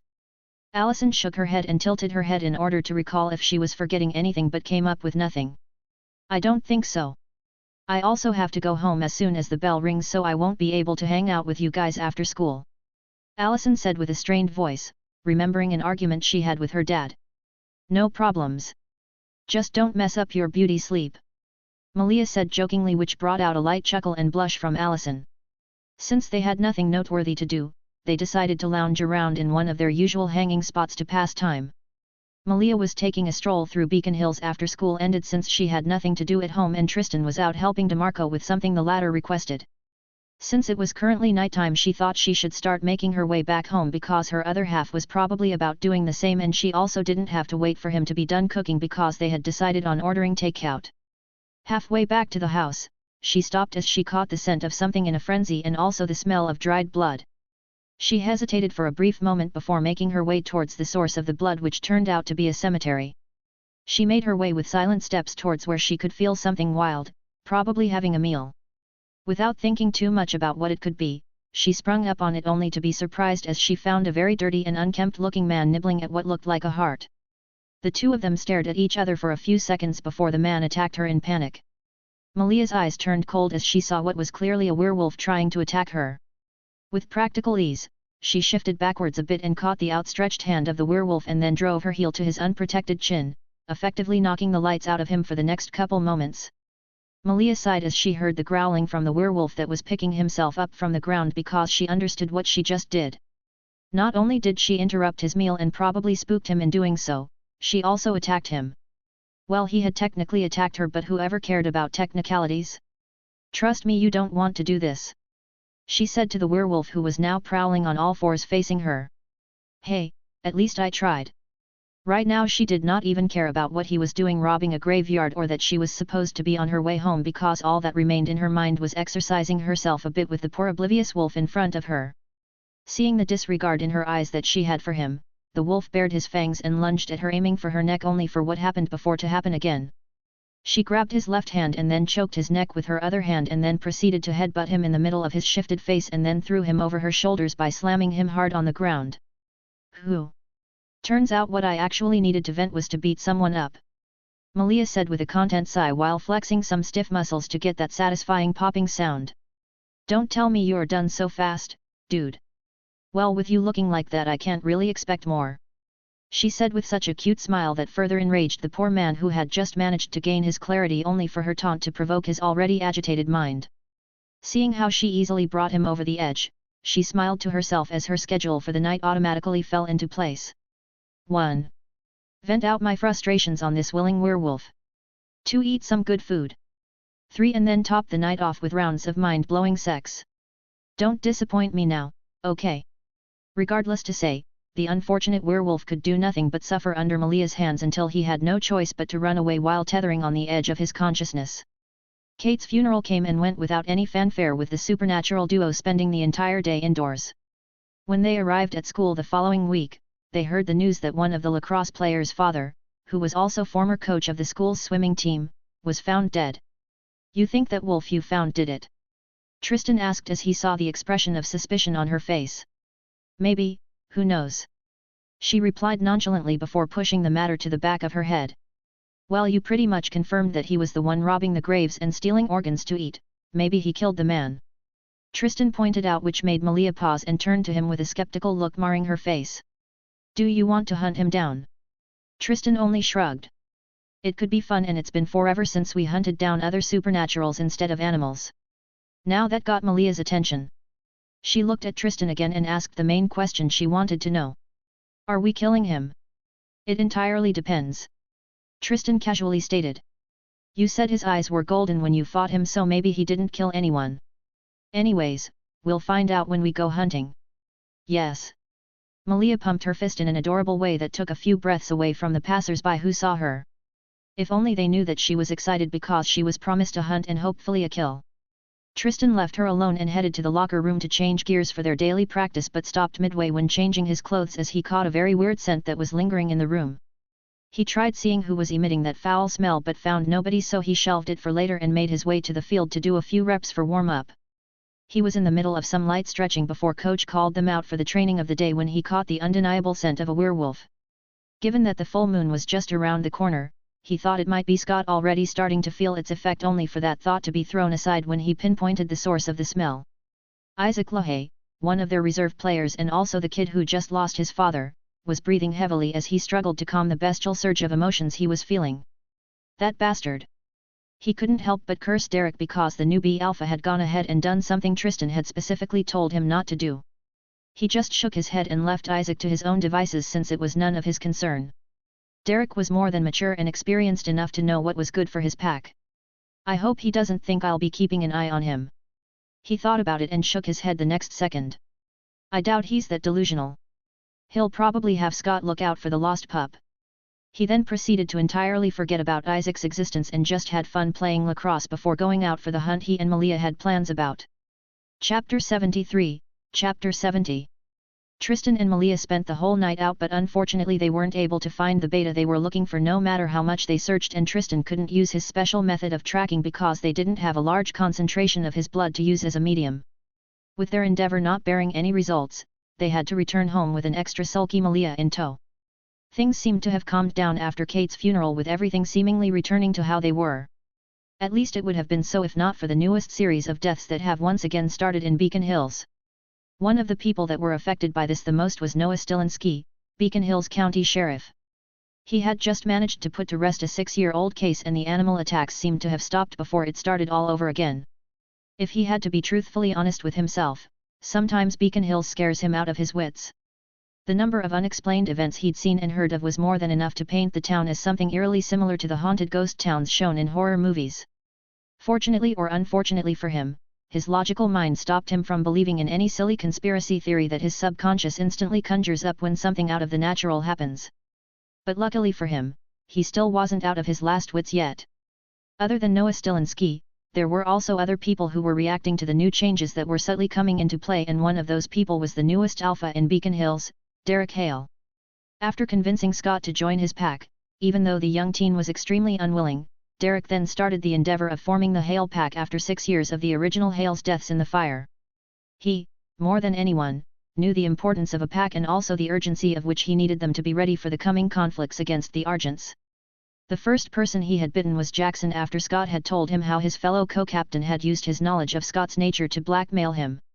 Since he had a very willing target to experiment his first bite with, Derek didn't put up much of an opposition and gave Jackson the bite.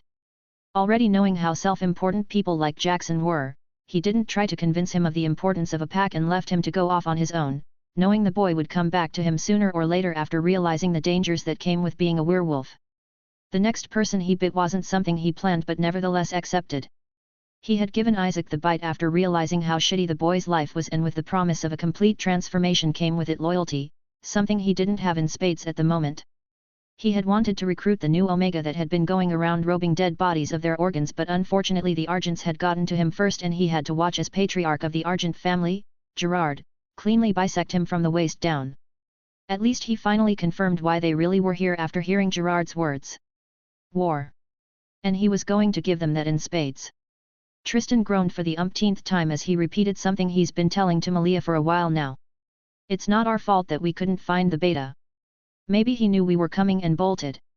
Malia just grumbled in annoyance as she remembered how they wasted the whole night before accepting the fact that they were not coming across the Omega that night. Seeing as she wasn't listening, Tristan shrugged as he knew that she'd sooner or later come around once she gets out of the funk that she willingly put herself in.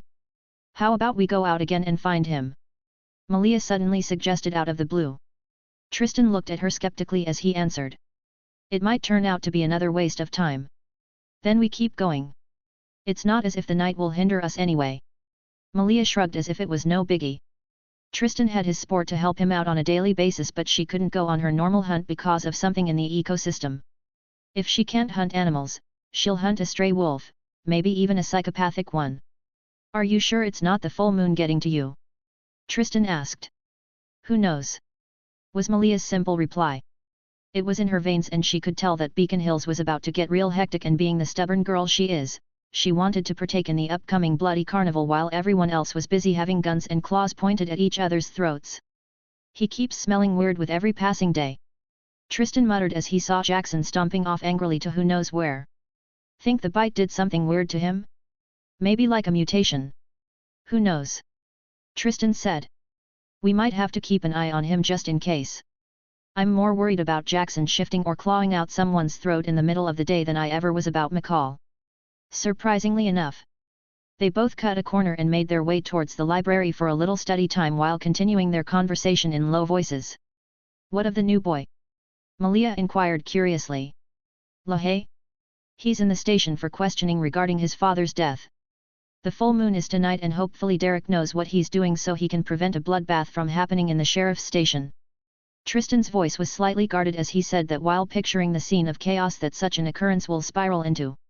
People will run away from Beacon Hills in droves. Well, forget about Derek for now. We have to focus on biology instead. The two of them weaved through the shadows, the night sky painted all over Beacon Hills, all the while remaining cautious so nobody could catch a visual of them. Two pairs of chilling blue eyes moved with agile ease as Malia successfully dragged Tristan into her desperate chase, as Tristan had so aptly put it. The both of them felt invigorated, and the soothing feeling of primal strength coursed through their veins as the moon hung high in the sky, a few degrees off from its midnight position. They easily avoided anyone seeing them, with Tristan on the lead as he had his senses on max, which was steadily creeping near the 100-meter mark. None of them said anything as they wholly focused on tracking their prey, letting their emotion fluctuations speak for them. All of a sudden, Tristan's nose itched in irritation as he picked up something chilling. He couldn't quite place a finger on what the sensation he picked up felt like, but he knew one thing based on his own body reactions. A predator. Malia sensed his small twitches and just let him lead the way while she followed one step behind as Tristan slowed himself down for the both of them to move at a uniform pace. His head snapped to his left as he sensed something very fast passed over them. There! He said, and followed after whatever that monster was. Malia also caught the sharp movement of the whatever creature it was, so they both kicked their full speed into motions and gained in on its tail. The thing was heading towards a specific direction, so Tristan put more speed into his legs and started gaining swiftly on it. The creature finally noticed them and turned his head towards them and let out a blood-curdling snarl filled with a chilling cold bloodthirsty momentum. Tristan smirked as he felt the promise of blood the creature gave him should he come any closer. Ignoring Tristan once again, the creature jumped down from the rooms and started leaping across yards as he neared a specific house. That's Lahay's house, Tristan said, and his smirk grew as he saw the creature's intended destination, and with no more caution, he pushed himself further and closed the already shrinking distance and crashed against the creature, sending them flying from the window into the house. Malia arrived just a few seconds after, and their eyes widened in surprise as they saw the full body of the that they were chasing. A full greenish-black scaled reptilian body with no hair. Razor-sharp thin teeth under a flat nose with sickening yellow slit eyes, and a long prehensile tail with long, almost pale white, claws.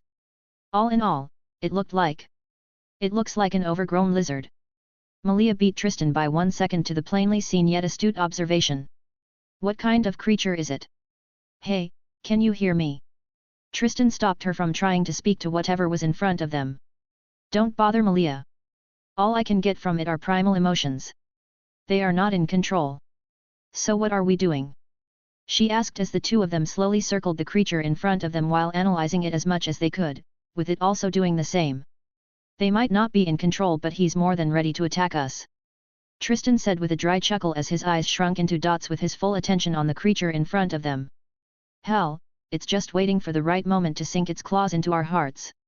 On a full moonlit night, a vampire, a wercoyote, and a lizard faced off against each other. Chapter 74, Chapter 71. The reptilian creature snarled at Tristan and Malia, but it had already been established since the beginning that none of them was backing off from this. Seeing its assailant not heeding its threat, drunk on the influence of the full moon and also its cold-blooded nature, it attacked first by swiping its tail towards Malia, but she reacted fluidly and caught the strikingly fast scaly appendage with a grunt, only for Tristan to appear in front of it with a brutal kick to its head that was aimed to knock it out. The lizard crashed against the wall, cracking it, and then surprising Tristan as it deftly pushed itself off the ground with a few bone pops. I don't know why, but it's giving me a really familiar vibe, Malia said as she eyed the lizard with extra caution after feeling the force behind its tail swipe. The lizard was about to bolt away, but Tristan had already anticipated the likeliness of it making such a choice, so as soon it made the effort to face another direction to run in, Tristan was already upon it again, aiming a punch to its scaly head. Just like its nature, its supernatural agility enabled it to dodge backwards, only for it to stack up against Malia, who rolled over Tristan's and dug her boots to its underside, sending it flying and crashing into more things. Rightfully enraged, it abandoned all thoughts of retreating and bared its fangs and claws at Tristan and Malia and rushed at Malia, who was in front, only for Malia to be dragged backwards by Tristan, who entered into her position and brought down his claws on the attacking lizard. In another display of its overly dexterous limbs that irritated Tristan, it drew its attacking hand backwards while still in motion and then brought the other one to meet Tristan's claws. Its tail wrapped around Tristan's leg as their hands stopped each other from advancing. Malia stomped on the tail as she put herself in front of Tristan and grabbed his other hand before slashing open its chest without hesitation, which caused dark blood to flow out. The lizard stunned them for the second time that night as they could clearly see the wounds Malia just inflicted closing at a speed visible to the eye. I fucking knew why it felt familiar. It's like I'm fighting a lizard version of you. She cried out in indignation. She could tell that the both of them were more than enough for it, but its speed and the way it moved limbs, and now the regeneration. To her, all Tristan was missing was the tail and the scales, and they'd be similar in every goddamn way. Not now, Malia. Tristan had to shout as he saw the lizard jump and hang itself on a ceiling while facing them upside down with saliva dripping from its mouth. Something still feels off about it. Tristan thought as he dodged the spear-like tail while Malia tried attacking it. Get down here. Tristan jumped at the lizard and crashed into it against the ceiling and dug his claws into its shoulders and used it to drag it down. Tristan immediately separated himself from the lizard and gave it a wild birth as his senses suddenly screamed danger. Careful, Malia, something feels really off about this one. It was just the air around it that told how dangerous the creature in front of them was. Though not in any way comparable to Peter, there was something around the lizard that made him cautious of it. At that moment, the entire house fell silent as an euphoric wave washed over all of them like a blanket, increasing their ferocity and bestiality. The apex of the full moon. 12 o'clock midnight. Why was he even being cautious of a creature he was undoubtedly stronger than? It felt as if none of them cared any longer as the house became choked full of a bloodthirsty atmosphere that launched them at each other. Before it could register its next course of action and act on it, a shadow fell on him before he felt his throat being crushed under an iron grip. Before it could move its limbs and try to attack Tristan, who was about to down it with asphyxiation, he was flung against the kitchen cabinet. Its pain receptors screamed even louder as it felt a knife pierce through its tail and embed itself into the wooden cabinet. Nothing made sense again as it felt something staggeringly strong smashing into its reptilian face and destroying the cabinet to its base. Reacting purely based on instinct, it pulled itself away from where it had been writhing in pain, not even caring about the injury it gave itself from forcefully dislodging the knife from its tail, narrowingly dodging the claws that left 5 long deep gashes on the ground. Double exclamation mark. Its instincts screamed once again for it to dodge, but Tristan gave it no chance as his claws dug into the spine of the lizard and raised it up only to have Malia grab its legs and pull it down, shredding open its back with Tristan's lodged claws. It screamed in untold agony and tried to wiggle free rapidly as Tristan removed his claws from its back, but all the effort it made were rendered useless as Malia used the 2 legs to spin it in 3 rotations before swinging its head to collide against the nearest wall edge. 2 pairs of lighter and darker shades of hauntingly frigid blue eyes stared at the writhing, bleeding, and convulsing form of the humanoid reptilian with complete soulless apathy. Neither Tristan nor Malia cared about its pitiful state, as the only thing they cared about was unearthing its human form and knowing what kind of creature it was. Since they had already established that they were going for feral lethality from the beginning of fight, neither had any qualms with beating the creature to an inch of its life. More better for them was the knowledge that it possessed near instantaneous regeneration. The moment it tried to push itself up was the only signal the both of them needed to resume their brutal tempo with picture-perfect synchrony on their scaled opponent.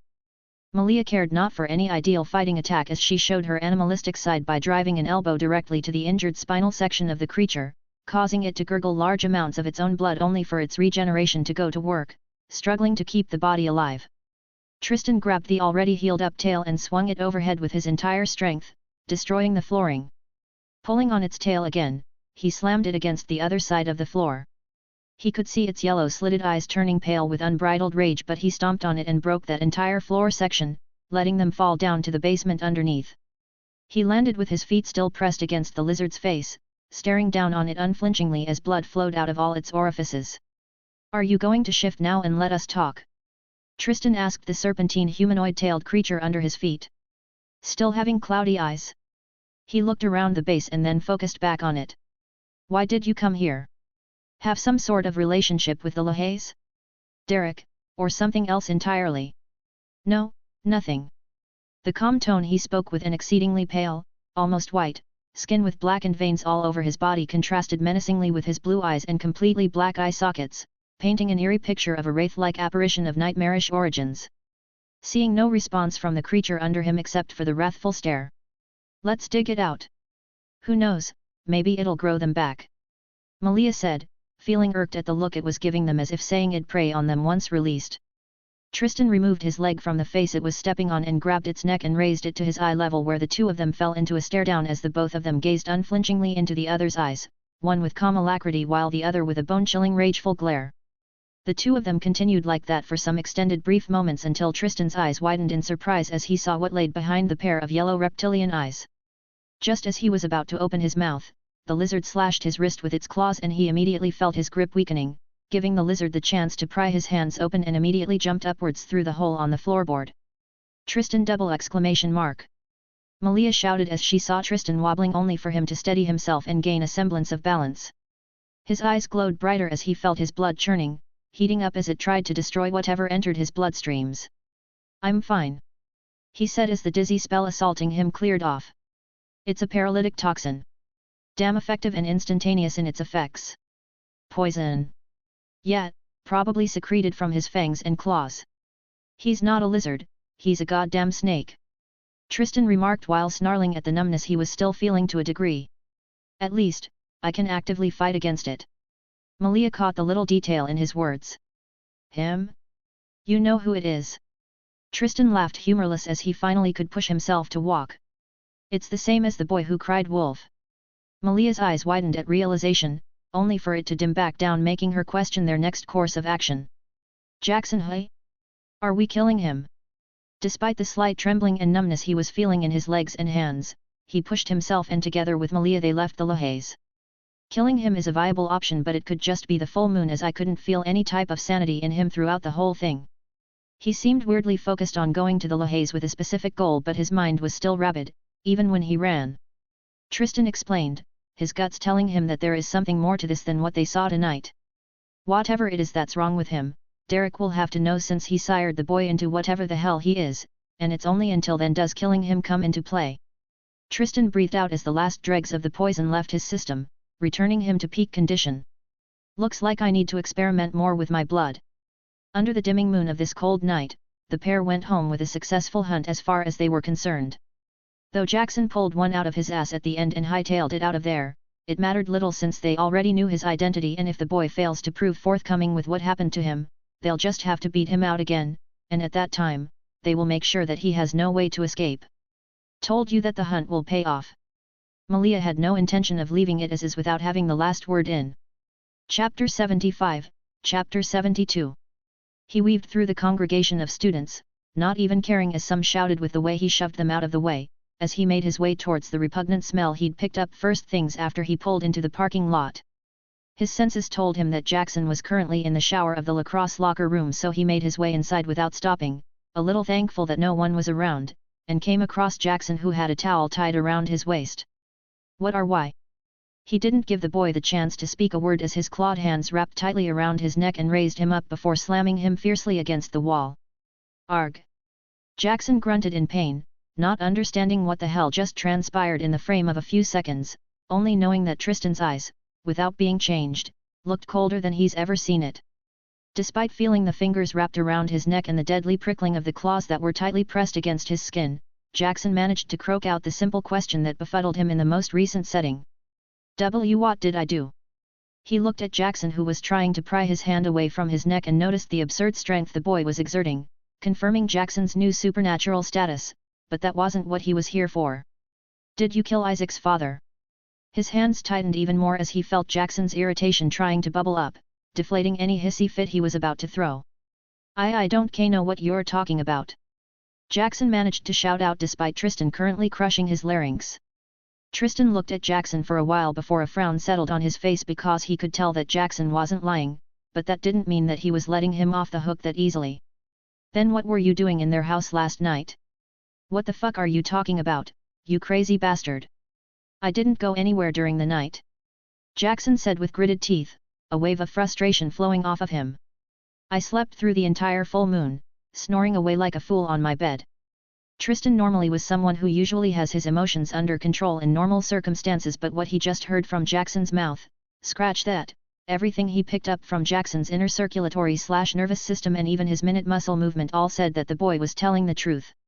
"So you don't remember being at the lohaze all hunched and clawed out?"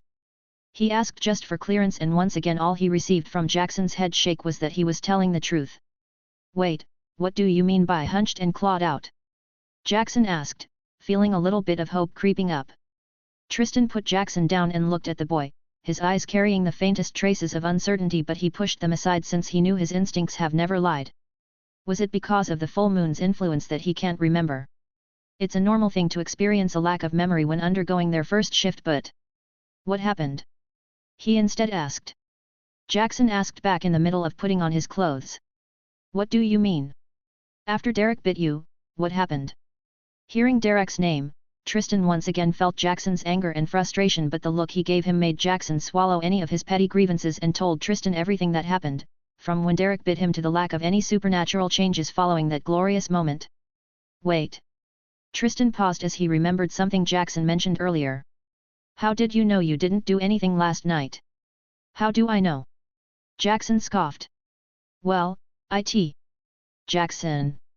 The air in the empty locker room changed as the two of them stared pointedly at each other, Tristan because there was no way something this obvious could escape his notice, and Jackson because Jackson isn't here. He didn't display any kind of shock or surprise to Jackson's words, his mind more focused on trying to understand what he was seeing. A split personality. He thought. There are a lot of weird things that are considered normal in the supernatural community, so he couldn't completely rule that out. Either that or, maybe someone is controlling him. Both were valid points, the most prominent ones he could come up with after seeing how the air around him had changed. Who are you? He asked calmly, not showing any sign of feeling threatened by Jackson's behavior and the partial transformation he was currently undergoing with his skin turning into scales. Wouldn't you like to know?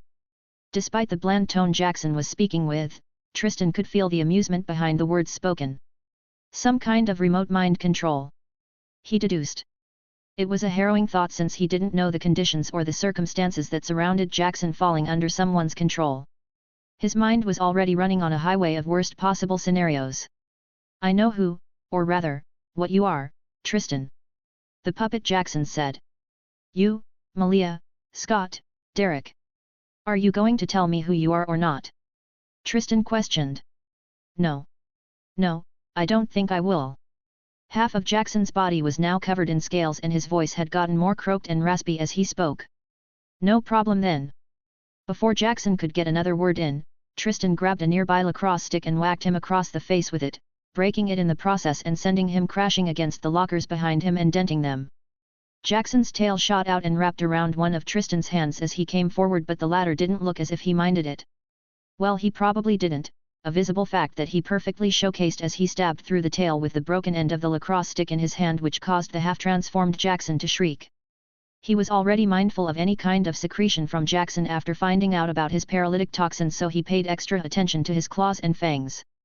Removing the stick from Jackson's tail, and before the annoyingly agile could get the chance to run around in circles, he threw the stick with so much force that impaled Jackson's chest. Skreek. Ignoring the shrill scream, he picked a fire extinguisher hanging on a way and smashed it against Jackson's head, effectively knocking the boy out with how forceful his swing was. Somehow, without anyone knowing, Jackson just made it more troublesome for every supernatural he knew. Two things currently bothered Tristan as he looked at Jackson, with the first being what kind of creature Jackson was and the other was the obvious question of who was controlling him. Guess I need to talk to Grandma again. He noted that Jackson was almost completely healed up despite being knocked out, so he lifted him by the scruff of his neck and threw him into the shower before opening a faucet of hot water. Clean up the mess you made, he said after the confused and somewhat frightened co-captain jolted awake, before leaving the room. Do I need to keep an eye on Jackson? Definitely not. His reason for that was simple. If the person controlling Jackson was any smart, then he won't make any sort of connection with Jackson and just remotely control him. Jackson, oblivious to everything happening, didn't know that he just narrowly escaped death because Tristan thought he needed to be alive in order for them to find who was behind him. After the day ended, he didn't waste any time, not even saying anything to either Allison or Boyd, and drove off after receiving a reply from Satomi. Hopefully she knows about whatever kind of snake Jackson is, were his thoughts as he floored his gas. You look like you're in a hurry, Satomi said as she saw how fast he was moving, even when he pulled over. So tell me, what's this about one of your classmates turning into a lizard man? Tristan then narrated all what he knew about Jackson and his transformation, all while Satomi just sat there with nary an expression on her face. After listening to all what Tristan had to say, Satomi remained quiet for over 10 minutes, but Tristan said nothing as he waited for her, and as he'd hoped, she did know something. What you've described to me is a Kanima, she started. They are known as weapons of revenge, supernatural creatures whose purpose is to carry and settle the vengeance of their master. Master. Yes. The one who is controlling Jackson is most likely the master, and since the Kanima bonded itself to him, which means that he has a vengeance to carry out. Having someone like Satomi around made things a lot easier, since only few could match the repertoire of knowledge and experience she had in both the human and supernatural world. So to draw out the master I need to draw out the Kanima. Tristan asked tentatively, to which Satomi replied with a single yes. But do be careful, my child. Kanimas, being weapons of vengeance, are very strong supernatural creatures that no single beta can think of beating one. Even some alphas are no match for them, and the more it carries out his master's vengeance, the stronger it becomes. Satomi stressed but quickly noticed the skeptical look on Tristan's face. What is it? She asked, a little bit concerned, at least until she heard his next words. I mean, he's kinda strong, but he doesn't feel like someone I can't beat, or even have that hard a time trying. Satomi let out a dry chuckle along with a tired sigh. You're not a werewolf, Tristan. Despite always keeping yourself on a leash, you've now become stronger than any of your brothers and sisters.